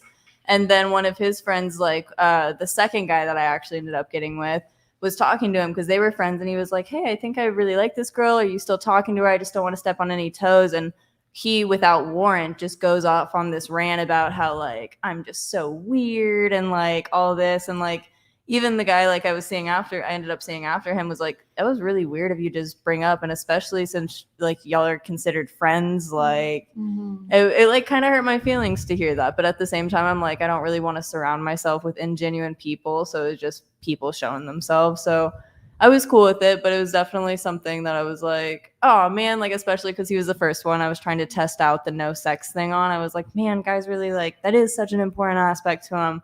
So it was really nice. It was followed up by someone who truly fell in love with me, and sex had nothing to do with it. Why did he think you were weird? Did he tell you? I wouldn't honestly, like we like went on like 3 dates and like the vibe was fine. It was clearly like no spark, no connection, but it was nothing like bad or anything like that. It was just, it was like 3 first dates. So like it didn't get less awkward kind of, but there was nothing like weird. We still had fine conversation, and like we continued to be friends, and like everything was chill. And then I started seeing the next guy, and I kept telling the next guy, oh, I'm friends with him, or I'm friends, like we talk every once in a while. And finally he was like, I don't want to shit on him or anything, but like he said some really mean stuff about you. Are you sure y'all are friends? And I was like, well, fuck, I thought we were. Like, I don't know. It was a weird scenario, but sex played a part in it because I didn't immediately sleep with him. Got it. Rachel?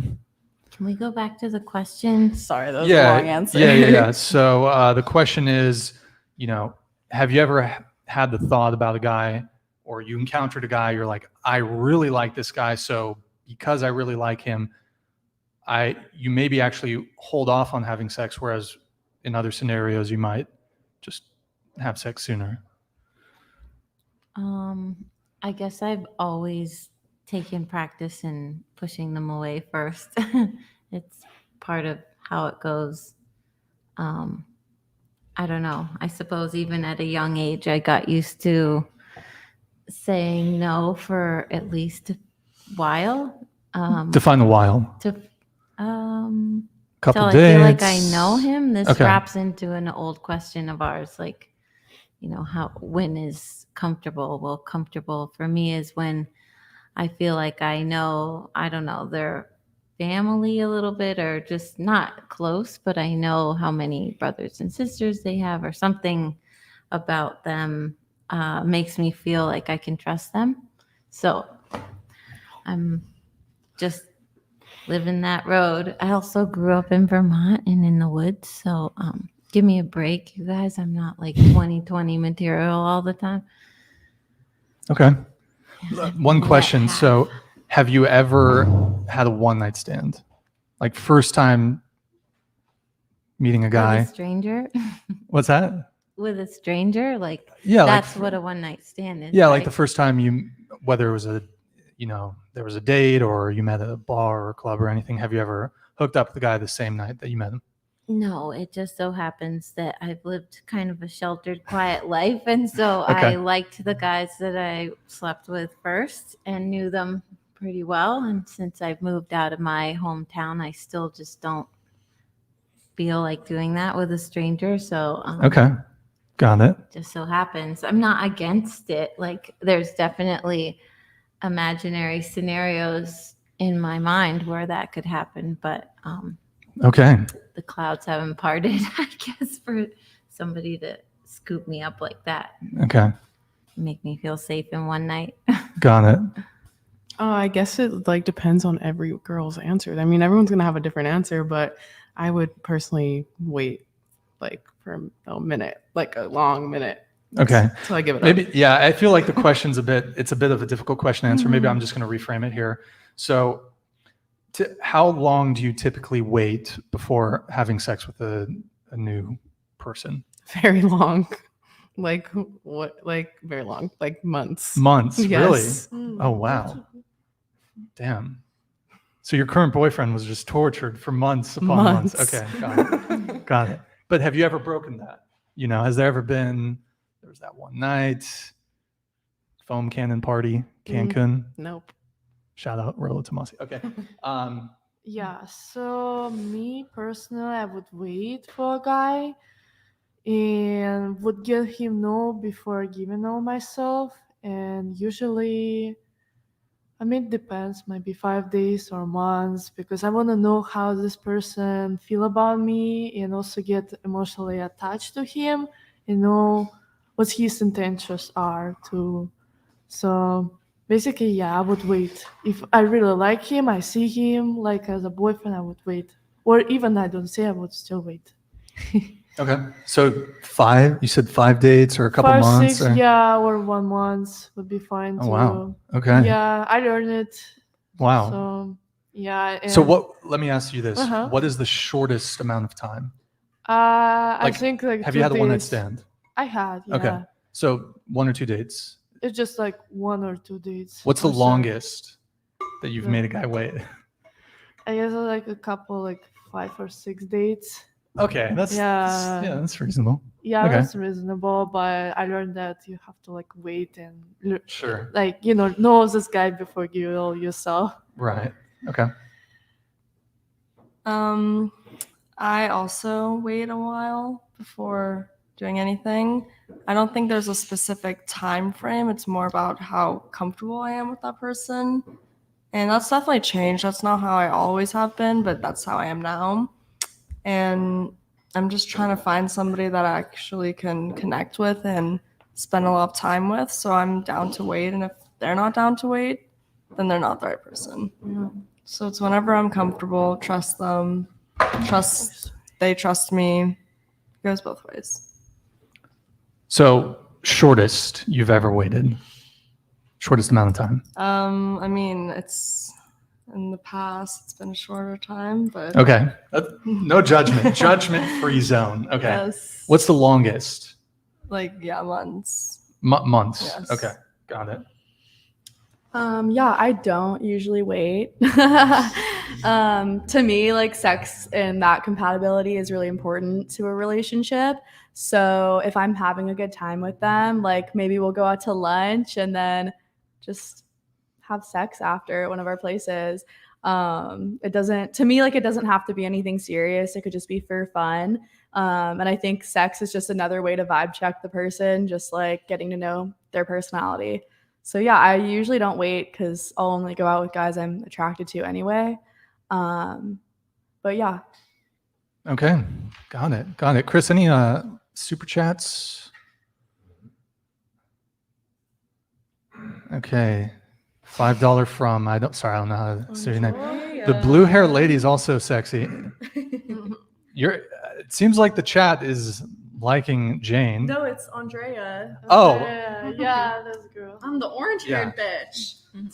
Yeah, I mean, there's a bit of blue and There's maybe some blue. Yeah. But some I green. think we should give that one to Andrea. Okay, yeah, sorry, yeah, I forgot she's here. She's very quiet. She's very shy.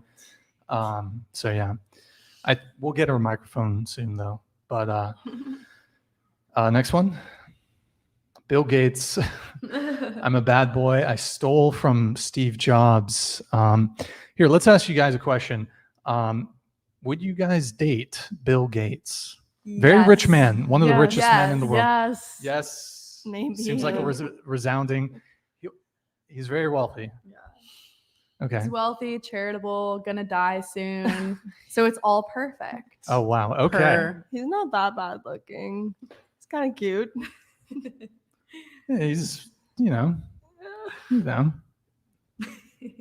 Rachel, you going for Bill I've Gates? had multiple offers From Bill Gates, huh? from From Bill Gates. multi-millionaires, almost Oh. billionaires. It's not an interest to me. I want to love someone, and So Bill Gates says, listen, I'm taking you to Seattle. I've got a yacht. I could I rent don't, one. I don't know. Seattle's not like the most swanky fucking place ever. I will pay for everything. You don't have to work another day in your life. No go? Just to go to Seattle? Well, I mean, it's a nice city. It's a depressing, but you're in a mansion. So Or totally whatever his super house. plutonic. There's no. Oh, nothing no, else I have to he do. wants to like it just get up on top of you sugar and do. baby style. No, he wants Escort partner. stuff. No, I don't need his company. Okay. Hensley. Yeah, Bill Gates is cool. I'd prefer Elon, but Bill Gates works. Okay. Prefer Elon. Okay. They were recently in a bit of a Twitter battle. Were they? Bill Gates and Ellen. Yeah. So apparently, Bill Gates shorted Tesla stock. Anyways, they got into a big fight, and Ellen kind of dunked on Bill. So Ellen. I don't know how to pronounce his name. Elon. Listen. I just want to say, and maybe you guys have heard. Occasionally, I stutter. I'm an ESL student. English is my second language, so that's my cop out for my poor pronunciation of his name. What's your first language? French. I was born in France, and then I moved to the U.S. when I was 5. Yeah, so Cool. my French is terrible, but that's my cop out for my stuttering. I can say je m'appelle Kachi. Beautiful. That was great. Just like the French say it. All right. Any more super chats, Chris? Okay. Walker 11. Thank you for the. Is that pound? That's pounds, right? Yeah. 179 pounds. Is it true? So you have to 80%. say it in a British accent. I'm gonna pass on that one. Is it true? It's a pound. Is it true 80% of men are unattractive to women? That's actually a good question. I suppose we can ask the panel. Let me think about how I would frame this question. Throughout your day-to-day, just like walking around, of the men that you see, like what percentage of them would you say like you find them attractive? Or we could also do that with dating apps too. So this is a bit of a tough question, but of the men you see like day-to-day, like how many of them would you want to hook up with or would you find attractive? Probably closer to like 5%. 5% of men that you see day-to-day. Okay. Rachel? Yeah, I'd say I don't find an attractive guy daily in Santa Barbara. I don't know what's going on. It is a bubble. It's hard to meet people. We were talking about this earlier. There's like an age gap that's not around here. Mm-hmm. And it's like after they graduate college, they go away because they can't save money here or it's too expensive to live. And then they come back when they have money and wives. Yeah, that's true. Yeah, I'd probably say like 3%. I find attractive. 3% of men. Yeah. You see on like, okay, got it. I say 10%. 10% of men. Okay. Yeah, I'd say 10%. Yeah. 10% of men that you see day to day, just you don't think they're attractive. In Santa Barbara, like 3%. There's some babes like some hot there dudes are. Oh. in Santa Okay. Barbara. And there's Plenty the of girls. women. So it's like The girls girls are are hot. Great. Okay. But the men, not too much. Okay. Yeah, I think UCSB is always like voted hottest student body or whatever. But yeah, I'd say like 5-10%. And I think like style matters a lot. And in Santa Barbara, people just don't tend to like try hard with what they're wearing. It's kind of like board shorts and flip-flops, even at the strip club. So it's kind of hard to gauge. You God. But know, I thought God flip-flops was a damn. 10. with socks. Okay, with socks. God damn. Well, it seemed like everyone was about like under 10%. Yeah. It sounded like. That's rough. That's rough, guys. That is the dating market for men in 2022. Yeah, I guess I'll sort of ask a follow-up question. Agree or disagree? Would you say that most women could sleep with most men, but most men could not sleep with most women? Or wait, did I say that right? Yeah. Most most women could sleep with most men, but most men could not sleep with most women. Agree or disagree? We'll start with you. I think most guys just aren't as picky, it seems like. Like most guys would find a girl to fuck if they're horny enough. And I feel like women just tend to have higher standards. So I feel like most women would not find as many guys attractive. Okay. Yeah, I think that's true. And like I already mentioned, girls are more pickier than men. So Mhm. yeah. Yeah, I agree. Yeah, it's definitely harder for men. Everybody seems to agree with that. Men are easy, but you also Yeah. skipped one. Oh, who did we skip? Yeah, I agree with Oh, that. okay. Men are easy. Okay, got it. Yeah, it's. I think it's definitely tough out there, and guys. I think there's a lot of guys struggling with dating, and I think that's why there's a proliferation of pornography, OnlyFans. No offense, None but offense. I do None think taken. I do think if guys were having an easier go at it, we wouldn't see as much stuff going on with OnlyFans. I mean, you guys have clientele that are coming into the strip club, and you have to wonder, like, I'm certainly not criticizing what you guys do, but you have to wonder, would there still be a market for that if it was easier for guys to get laid? Like, I guess the clientele, and you don't have to, dox anybody, but the clientele that you guys have at the club, would you say that these are guys that are like getting women, or are they more like lonely dudes? Yeah, mostly lonely, but a lot of married guys. Like they'll keep their rings on, come to the club. So yeah. Tell you all the issues with their wife. Yeah. It's always fun when they're like, oh, I have a daughter your age. It's like, don't tell me that. Like, please don't Oh, tell us God. that. We don't want to know. And are a lot of the men are some of them almost confiding in you, or do you have regulars? Let me ask that first. Yeah. Hensley, no regulars for you. How often do you work? I work 1 day a week. Oh, for just 1 day a 4-hour week. shift. Why not more? I don't have to. Okay, interesting.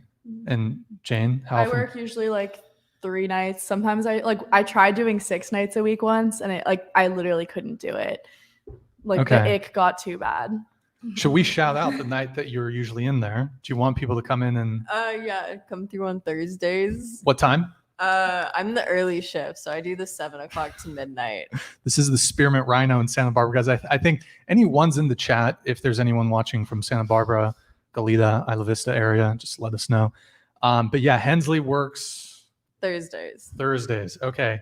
So, is there like a coupon code if they say whatever they get? No, but if you get there before 9, the entrance fee is only $7, and after 9, it goes to $27. Okay. So Got it. Okay. Wow. Okay. So, so are any of the guys coming to you guys they don't even want to dance, but they want to just talk to you? Yeah. Do you get guys like that? Oh yeah. And what are they typically talking to you about? All about themselves. Like they'll just talk about their struggles, like their dream girl. It's kind of just fun to play into it. Play therapist for a little bit. Yeah. Okay. Got it. Yeah. Agree. Yeah, agree. Okay.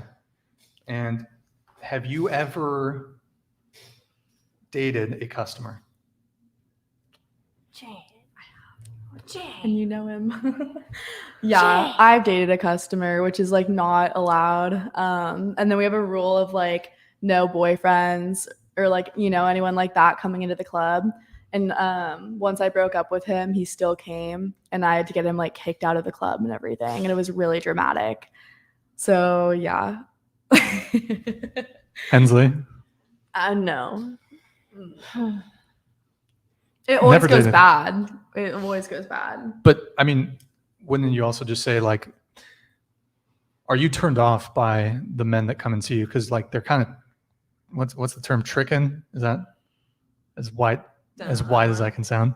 Like- It's not that I'm turned off that they come to the club or anything. It's the men coming to a strip club are normally not men within your age range or Right. Older. Right. yeah, like Okay. or even just like on your level or on your base really.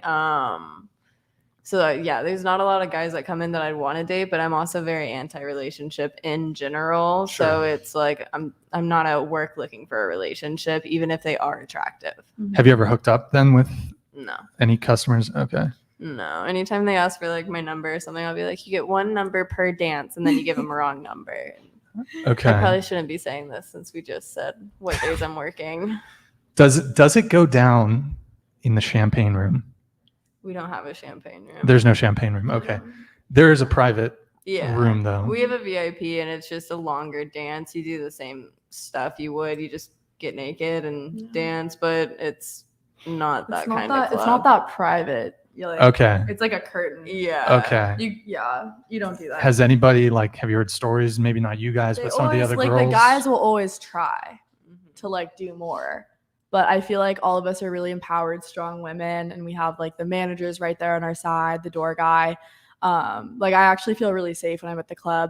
So yeah, the guys will always try stuff, but we're not gonna let them do it. Okay.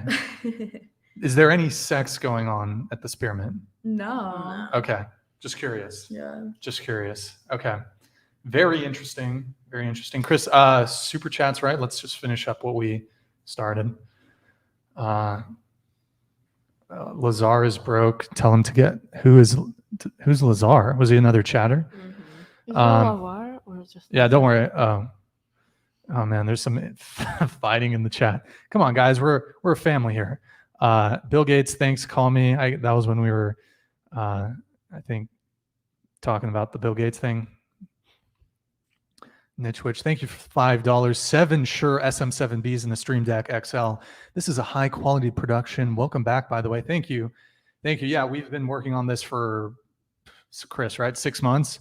And I've been, I was planning even before that for 3 months. So there was a lot of work that went into getting the studio set up and maybe went a little overboard, but we wanted to, produce a decently high quality show.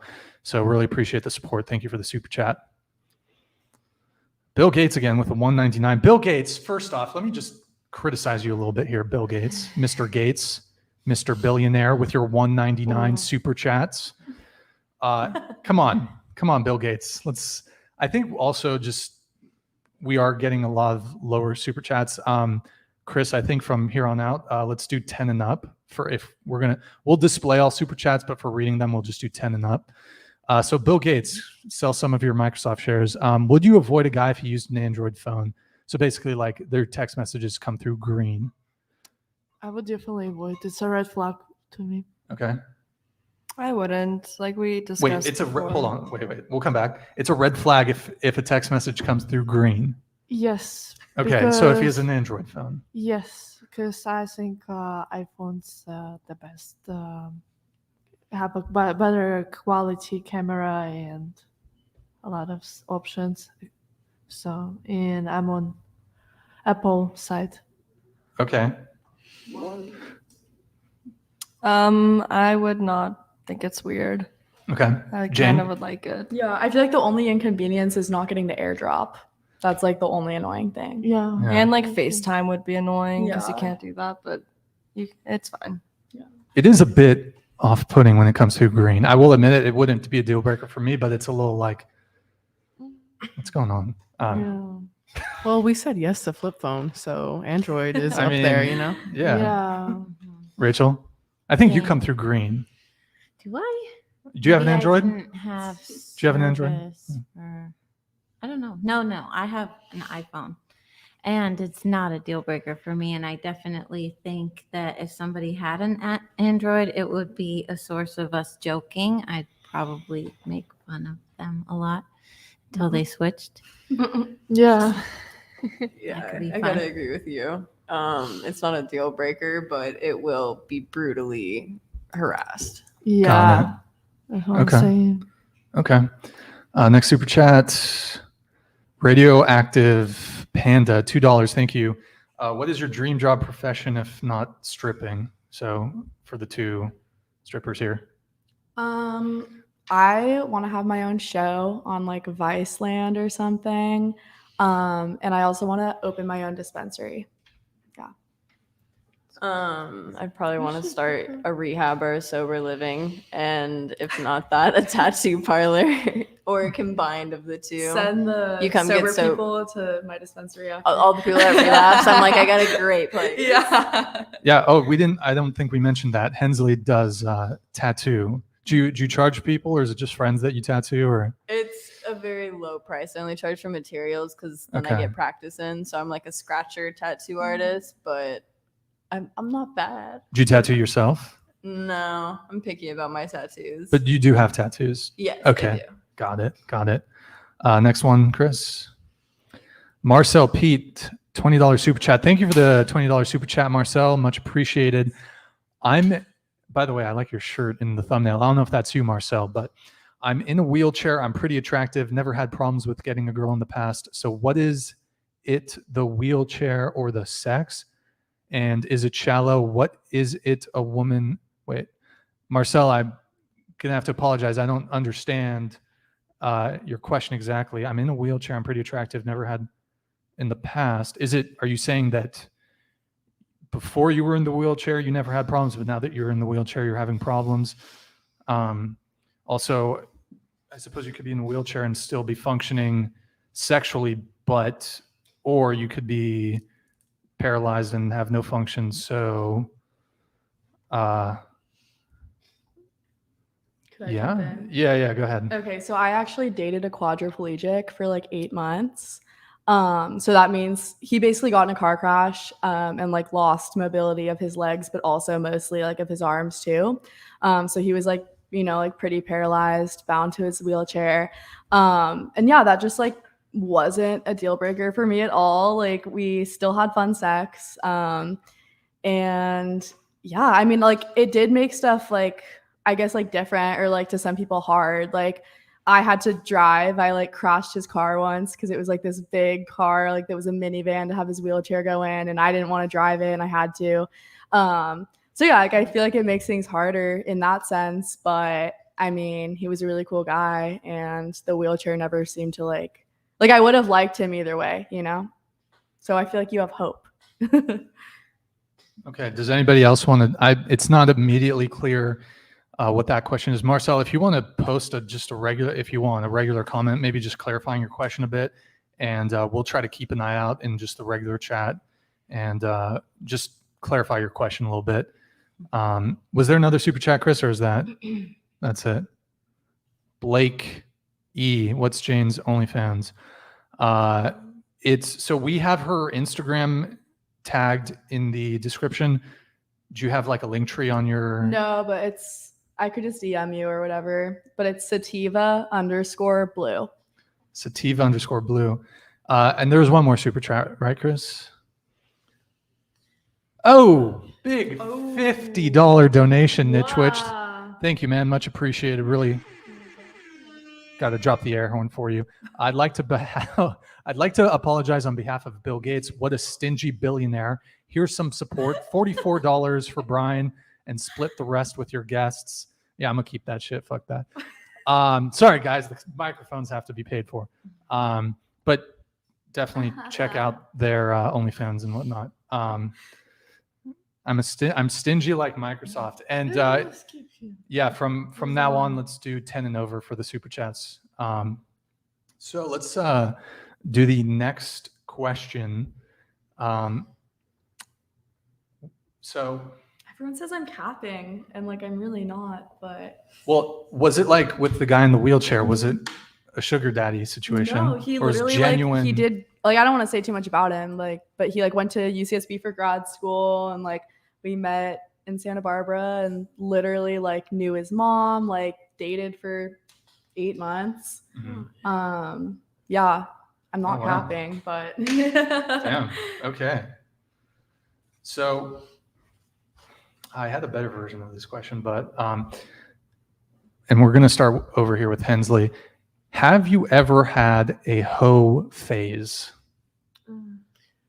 Yeah, they come yearly. I hate to be a bitch that's like, maybe it has something to do with the moon, but now that Snapchat does those flashbacks, I'm like, it's funny. Every time around May, my body count goes up a lot more than the rest of the year. You know what's funny? So, okay, I don't know if you remember this, Hensley. We met, I think, exactly a year ago. I was out filming on 4th of July. It was Del Playa. It was on Del Playa. Oh, sorry, I should be. Or Deltopia. Was it Deltopia or 4th of July? Because Okay. my friend was getting a public intoxication right next to me, and you're like, "Can we pull you for the interview?" And I'm like, Yeah. "Yeah, Yeah. Yeah. No, so I remember meeting you, and I remember I don't know why I remember this, but I remember you specifically saying, maybe I'm mixing this up with somebody else, but you said that you were for the streets. Do you remember that? Yeah. Okay, so you're for the streets. Yeah. Okay. That's it. Okay. But is it true that you're for the streets, or were you just joking? No, it wasn't a cap. Like it's the men come in waves. Like there'll be like spots where it's just like, oh, no interest, and then you meet one that's nice, and then like for some reason, as soon as like you start considering one, 3 other great options come along, and it's like, yeah, we'll just try out all the options. At least, though, I mean, I have to give you props for the self-awareness, so that's good. Rachel. I went to a pimps and hoes party once, and I dressed as a pimp, so I guess I'm Adam. Okay. Elise? I mean, I plead the fifth. Okay. Once again. Pleading the fifth? Okay. Yeah, I kind of have this phase, but now I'm over, so no more. I would say not really. Every high schooler kisses people more than they probably do now. So that's like what I would say. I wouldn't really say it's a hoe phase, more just less than now, I think. Yeah. I feel like freshman year me at UCSB was like my biggest hoe phase. I don't think I'll ever beat that. Wait, your freshman year at UCSB? Yeah, and I graduated last year. So that was like, 2017, 2018. And that whole year was just like in the hoe phase. Like never slept in my dorm room one night, basically. So it was fun, What at UCSB, is it quarter or is it quarters? semester? It's quarters. Okay, so semester or quarter. How many bodies did you put up your first quarter? My freshman hoo-ha. I don't know. I mean, like once again, I actually back then I kept a good list. I feel like it was more of like getting with like the same group of guys multiple times, But yeah, it was like that freedom, right? Like broke up with the high school boyfriend, went to college, So you were seeing a few guys concurrently. Yeah. Okay. I would like choose based on like, ooh, do they have a house on DP? Like, then I'll get with them. Okay. Yeah. So how many would you say, how many men concurrently, what was the most at the same time?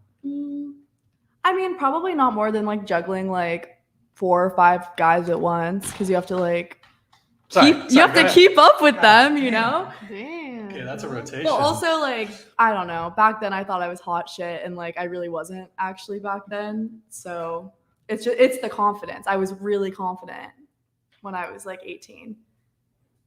God damn. Okay, cool. Yeah. Good shit. Good times. So kind of going on to a totally different thing. This is more so with people that you've dated a bit, or it could actually be shorter term, but would you say more often than not that you're the one ending things, or is it men ending things with you, be it short term or long term? Hensley, or no, sorry, Jane, we'll start here.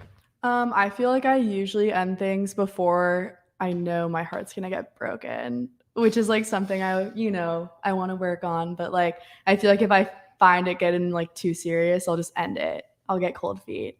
Yeah.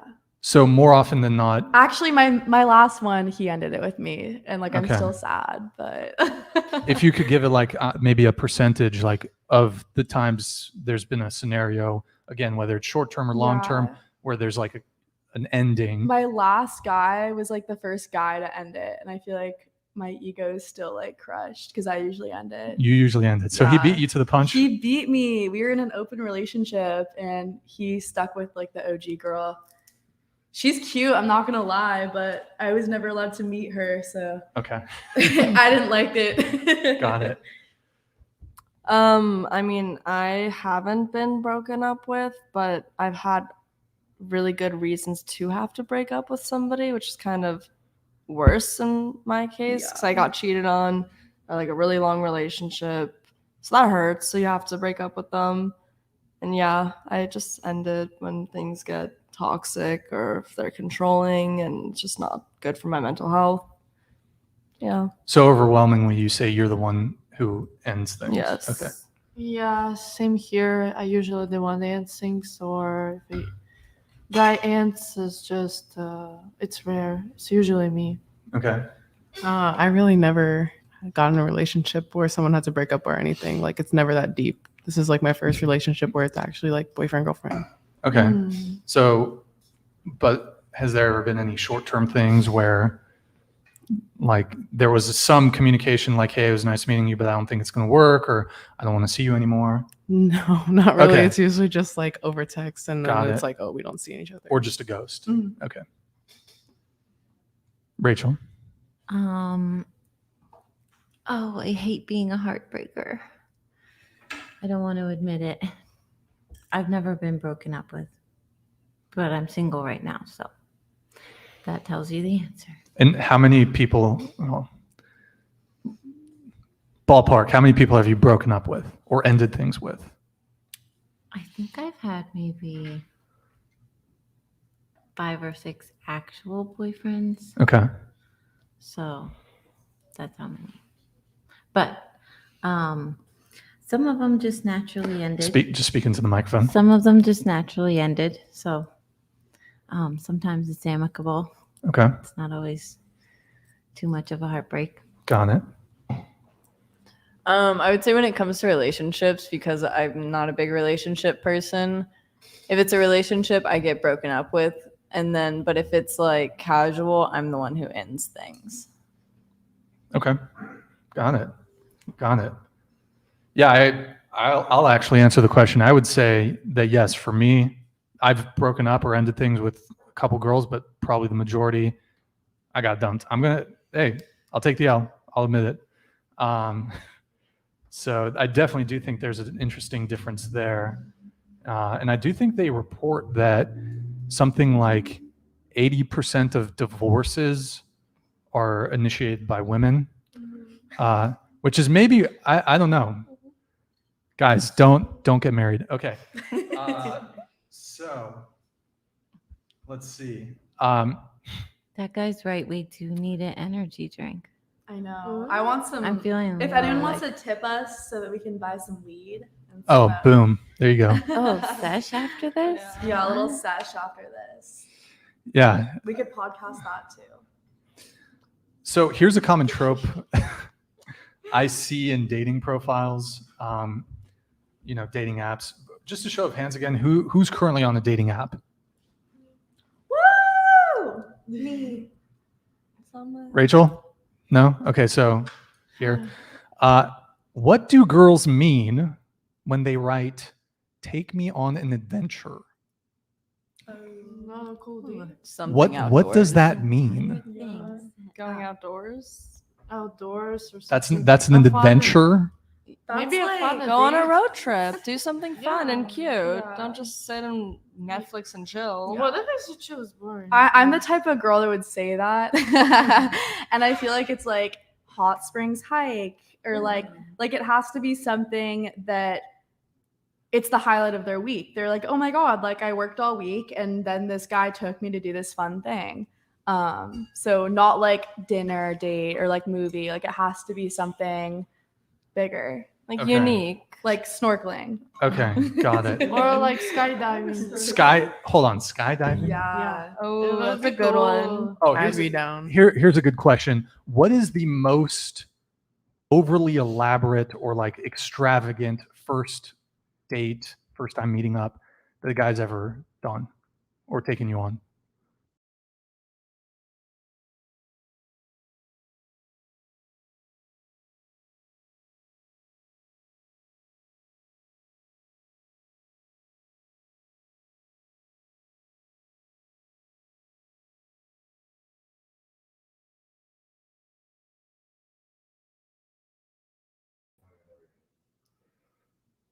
Sorry, guys.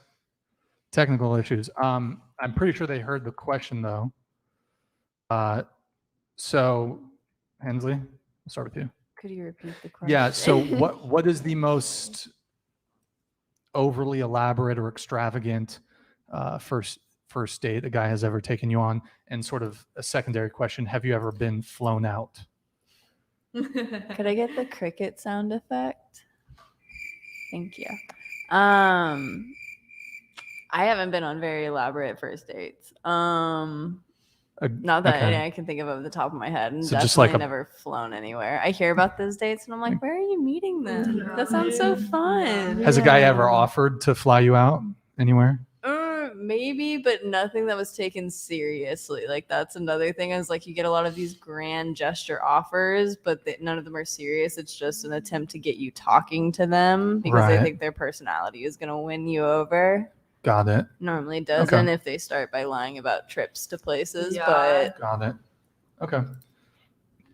Yeah, I've been asked to go on trips on flights with people, and it's never been For first date, like first, right. never met First them. date, Mhm. Okay. and it never appealed because that sounds Just like tilt the kidnapping. Mic, tilt the mic up a bit towards you. Yeah. Thanks, Hensley. Keep going. It sounds like kidnapping if it's a first date and you're going on a flight. Okay. So it's just too wild for me. But my first actual like adventure date that was really cool was learning to surf. Another really cool first date was getting taken up to the river in Big Sur. And the guy, like, there's chairs up there. I don't know. There's like a couple hotels that do crazy things up there. One of them puts picnic chairs in the river. And then there's tables in between it. So you can like set up lunch and eat in the river. That was pretty cool. But they weren't like crazy adventures, just more than usual. Got it. Yeah, I've never been on a crazy first date. It's always just pretty basic and Pretty basic. Yeah. Parking lot. And the guy's 99 Miata. yeah. Okay. I never been on a crazy days. Just like they would take me on the dinner, like restaurants or nice cafes or places, but nothing like skydiving or something else like, diving or. Yeah, it's always just been going to the bar, going to dinner, nothing too crazy. Okay. Hopefully that changes. But yeah. Yeah, nothing like crazy either. I mean, yeah, I feel like the outdoor adventure ones are fun, but Speak a bit more into the microphone. the outdoor adventure ones are fun, but I mean, that's stuff that I would do like with or without a date. So, Okay. yeah. Got it. So no offers to be flown out anywhere. Okay. Got it. Oh, Chris, by the way, I don't know if any of you else on the panel here, it's pretty fucking hot in here. Yeah. Yes. Chris, do you think you could try to finagle the air conditioning? If it's too loud, we'll turn it off, but it's super toasty in here and I'll continue on. Hold on. Sorry, let me take over here 1 sec.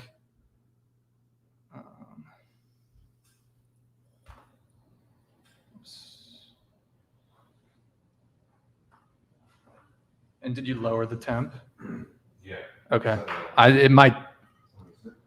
By the way, so everyone in the chat, we just turned on the air conditioning. There's a bit of ambient noise. Can you let us know, one in the chat, if you heard that or if it's not affecting the volume at all? Okay. Let's do super chats really quick. I don't know if we have any new ones. Noah Vega with the $9 or the $10 super chat. Thank you, man. Appreciate the support. Brian Brickson, what's your OnlyFans? So if you actually go in the description, I have my OnlyFans linked there. It's me and Andrea here. We put on a show. We put on a show, and she's gonna appear a girl scene. Yeah, we're gonna collab. She's gonna, and it's gonna be a collab with our OnlyFans. So, yeah, check it out. It's in the description. By the way, all the girls are terrified of this sex doll, by the way. I'm terrified. We You- don't. She feels weird. Yeah. Touch her like parents. She's nice, okay? She's weird. shy. Okay. Next one. Gosh. Stephen Krug, $10 super chat. Thank you, man. Appreciate it. Women carry more risk in reproduction, evolutionary speaking, because of time investment. 9-month pregnancy, etc. Father could leave without doing anything, i.e., women naturally are more selective because risk. I agree with that. I mean, there's certainly, so I agree with that. yeah, there's certainly a biological Scientifically element proven. in our lizard brains where it's like, hey, if, I mean, you know, birth control came out in the 60s and now that's a bit less of a concern, but still in our lizard brain, we're like, hey, we have the risk of a pregnancy here. So it makes sense. It makes sense. But I do got to say, fucking 10%, guys, 10% of men you find attractive. Okay, anyways, It was less. less than Yeah, 10%. on average. They're very picky. So, okay. Is that it for the super chats, Chris? Let's just go to window mode. Let's just give a little shout to our Twitch homies. Okay. Oh, sweet. Thank you, Iceman 102. I'm dyslexic here. English as a second language, guys. Thank you for the tier 1 sub. Much appreciated. And thank you guys for the follow. Much appreciated. I can hold on. I'll just boom. Okay. Oh, wow. Okay. So next question. Sorry, guys. First time. We're figuring it out. We're doing it live. Do you guys think it's wrong for a guy to hook up with a girl and then ghost her? Start with Jane. I think ghosting, whether it's like the guy or the girl, I think it's just better to like be honest. If you're not feeling it, just let them know so that they can move on. Okay. Yeah, I agree with that, but I have ghosted because it's sometimes awkward to be honest with people and let them down. But overall, ghosting is just worse than just being honest and having healthy communication. But yeah, I don't like it. Yeah, same as here, and I don't like when people ghost. Yeah, I agree with Maya. I've unfortunately done it too, but it's like I shouldn't have, and I should have been open. Yeah. I'm from such a small town that it's not possible to ghost each other. So now that I'm in the world, it's just so fucked up. It's not cool. I think like there could be a sentence or two of explanation. It doesn't even have to be nice, but I think for moving on, it can be a lot better. But I think we definitely have a bad tendency of being like, they should have got the vibe. Like girls are very dependent on our body language and our tone and our fluctuation of voice for how, and we expect guys to kind of perceive that as like, dude, we're not into you. Yeah. But guys are not the brightest. So I think for them, it can be easier if you just let them get the point by telling them, you know, I'm good. Thanks. Okay. Got it. So next question. Do you have different sets of rules for different guys based on their attractiveness, or tolerate certain behaviors from men that you wouldn't otherwise based on their attractiveness? Hensley? I mean, I think just every relationship's different. It can't necessarily be by rules or numbers or statistics or anything. It's really how you feel them out. I think we all just have the one standard of like, don't hit us kind of thing, like don't assault us. Sure. And the other rules, I think it fluctuates for everyone. It's just subjective. Okay. Rachel? I agree. It's too subjective. Yeah, I'd probably say the same thing, but I would like to think I'd probably treat everyone like the same. Yeah, same here. I agree with her. I agree with Elise. Yeah, like I know how I want to be treated and how I deserve to be treated. So no matter how hot or not hot a guy is, like if he's not going to treat me like that, then I'm not going to be with him. Okay. Got it. So again, totally new topic. And I think we're going to probably wrap up here, guys, in about 15, 20 minutes. So if any of you have a question, just submit it, super chat, and we'll get to it before the end of the show. So I'm trying to think how I want to frame this question. So amongst your friend group of friends, do you guys share a lot with them about someone, like guys you're dating? Do you guys get advice, or do you just share a lot? Yeah, I mean, like, we share everything.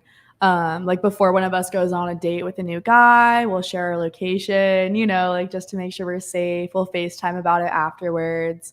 Yeah, I think it's like fun, you know, to like, it's like girl talk. It's like a sleepover. Mm-hmm. Yeah, I agree with that. I think it depends also with the relationship you have with that person. A lot of the times I don't want to share what I wouldn't be comfortable with them sharing with their friends. So I do like have that line of what's okay, what's not. But with your like best friend, like, yeah, everything. Yeah, same here. I mean, if I go on a date, I usually share location with my friends and also tell them my experience. How was that? But also,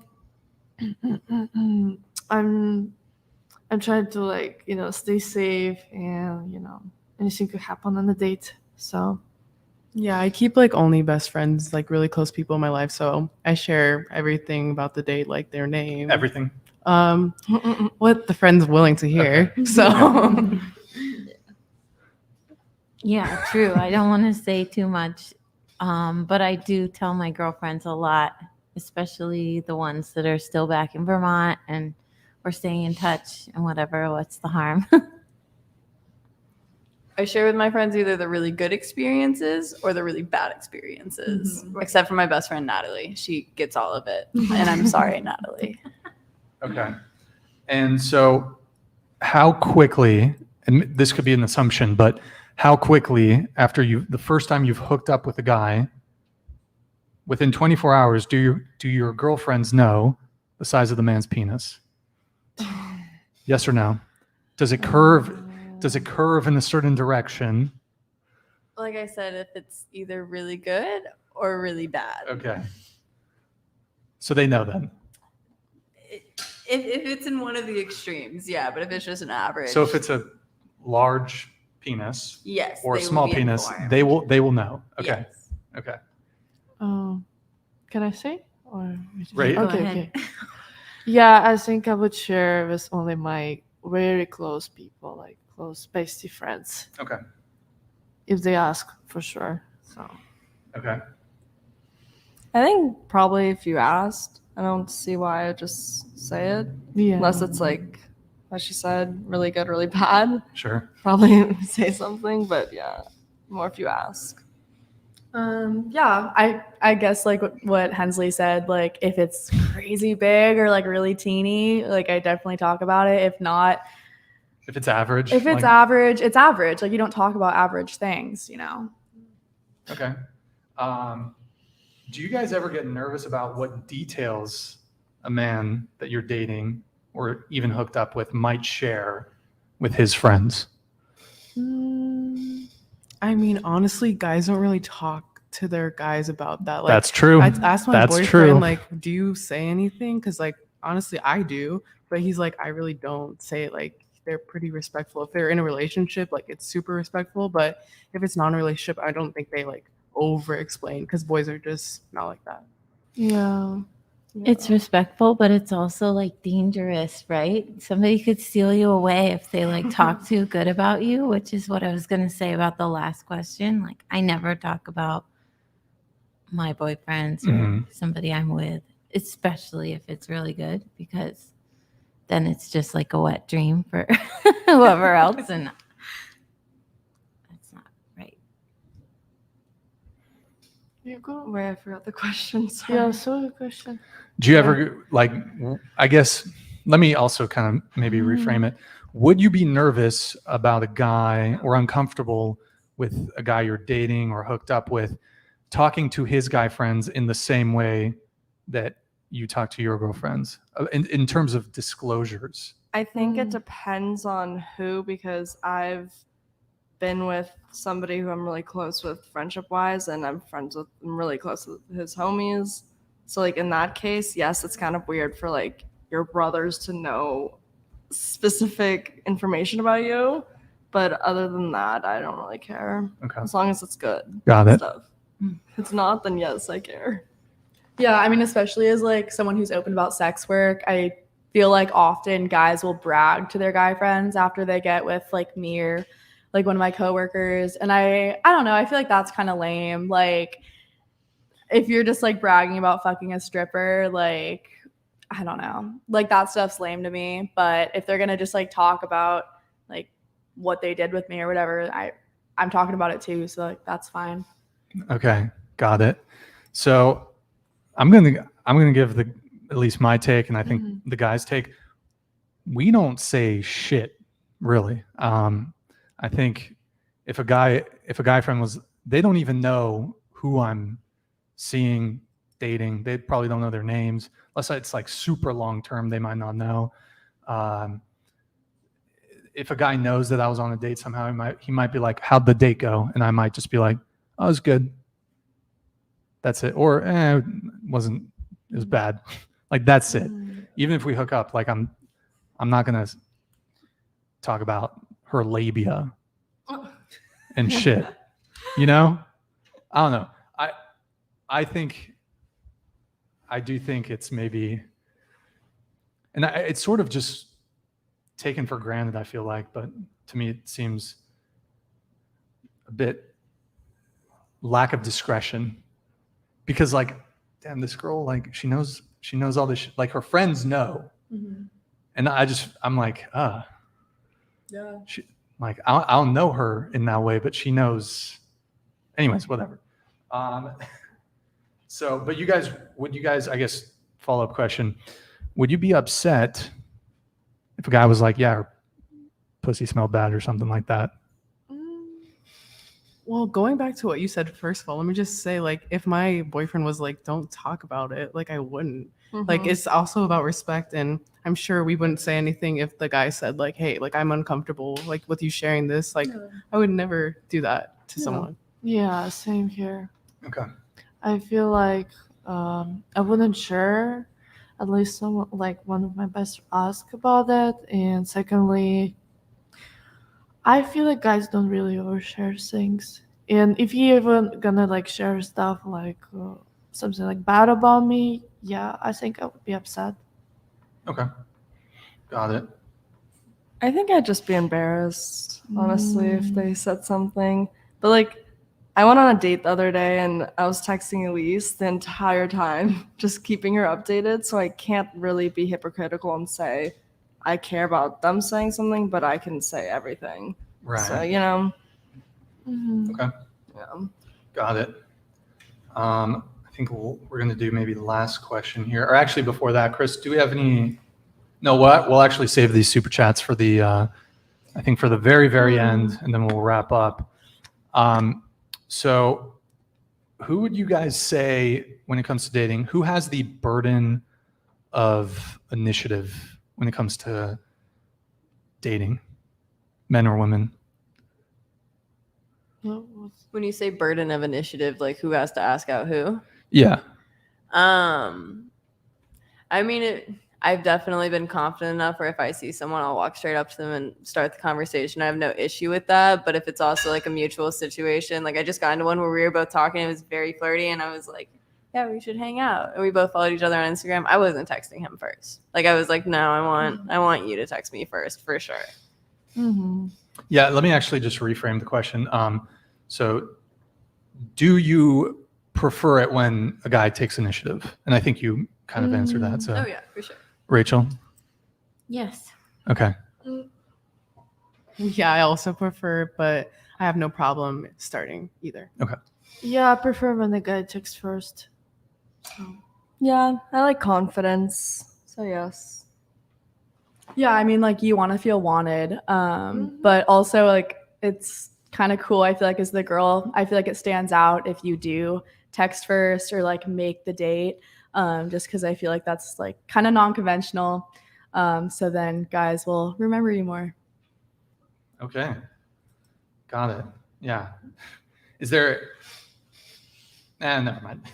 Sorry, guys. It's scorching in here. It's super hot. It is and really hot. I think all of us are kind of low energy. So I think we're going to wrap up here pretty soon. But before we do that, let's just go around the panel. Would any of you like to pose a question to the panel or to me? We'll start with Hensley.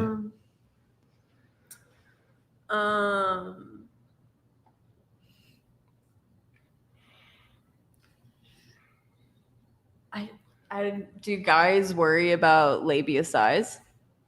Good question. Good question. I also have a question. So do guys worry about, I can't speak for other men, and certainly, okay, so I may very well be an outlier in this regard, but I'm gonna just be honest.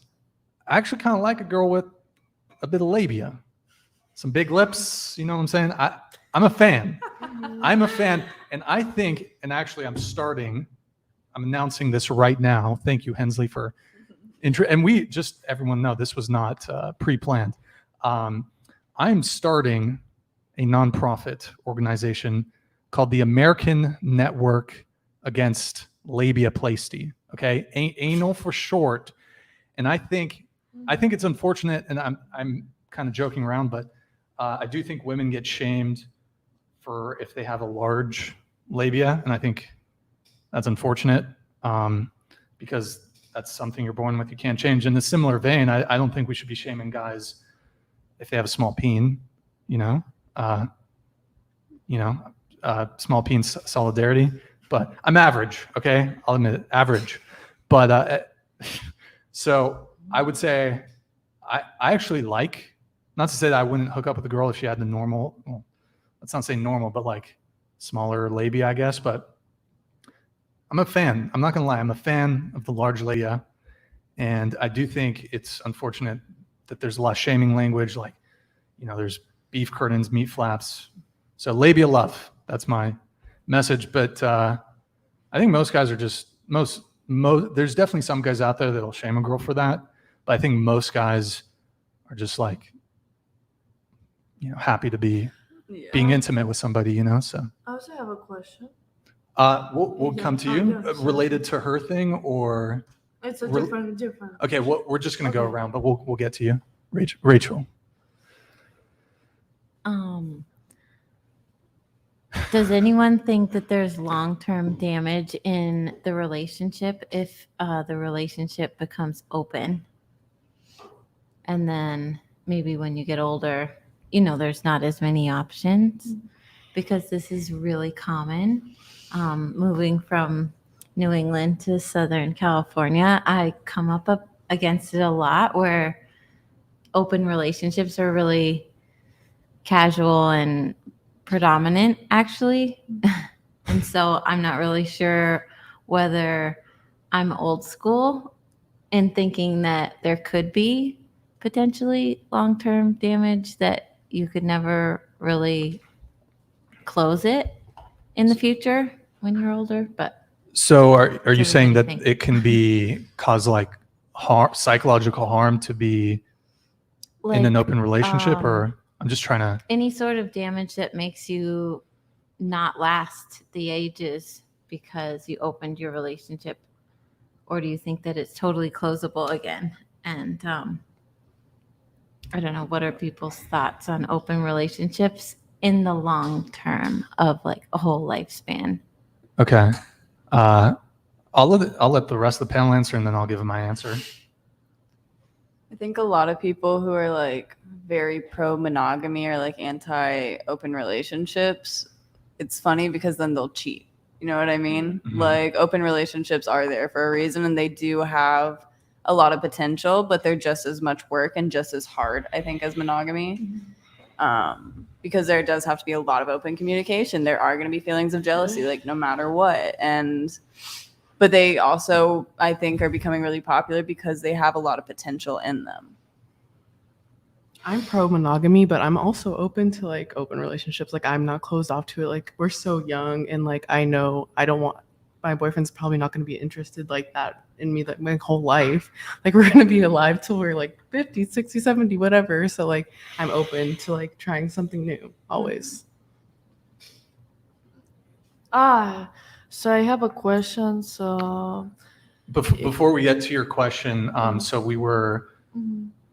we'll come back to it. But do you want to answer hers, or we can just skip you?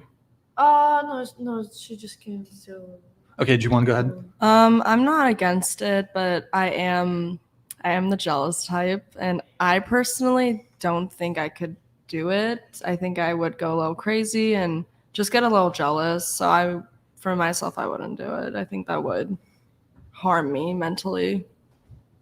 Yeah, I've been in different open relationships. I feel like the ones that worked for me were the ones that everyone was in the same relationship, like polyamory. And so like we all loved each other, and that really worked for me. And it was really honest and open. The ones that for me personally like don't work is when someone has like a separate partner that like you get no contact with, because to me like that doesn't feel as open. But yeah, I do think it has become a lot more popular. And I think it takes like double, triple, however many partners are involved, that much more work to make it successful. And you have to be like really secure and honest with yourself. Okay. Yeah.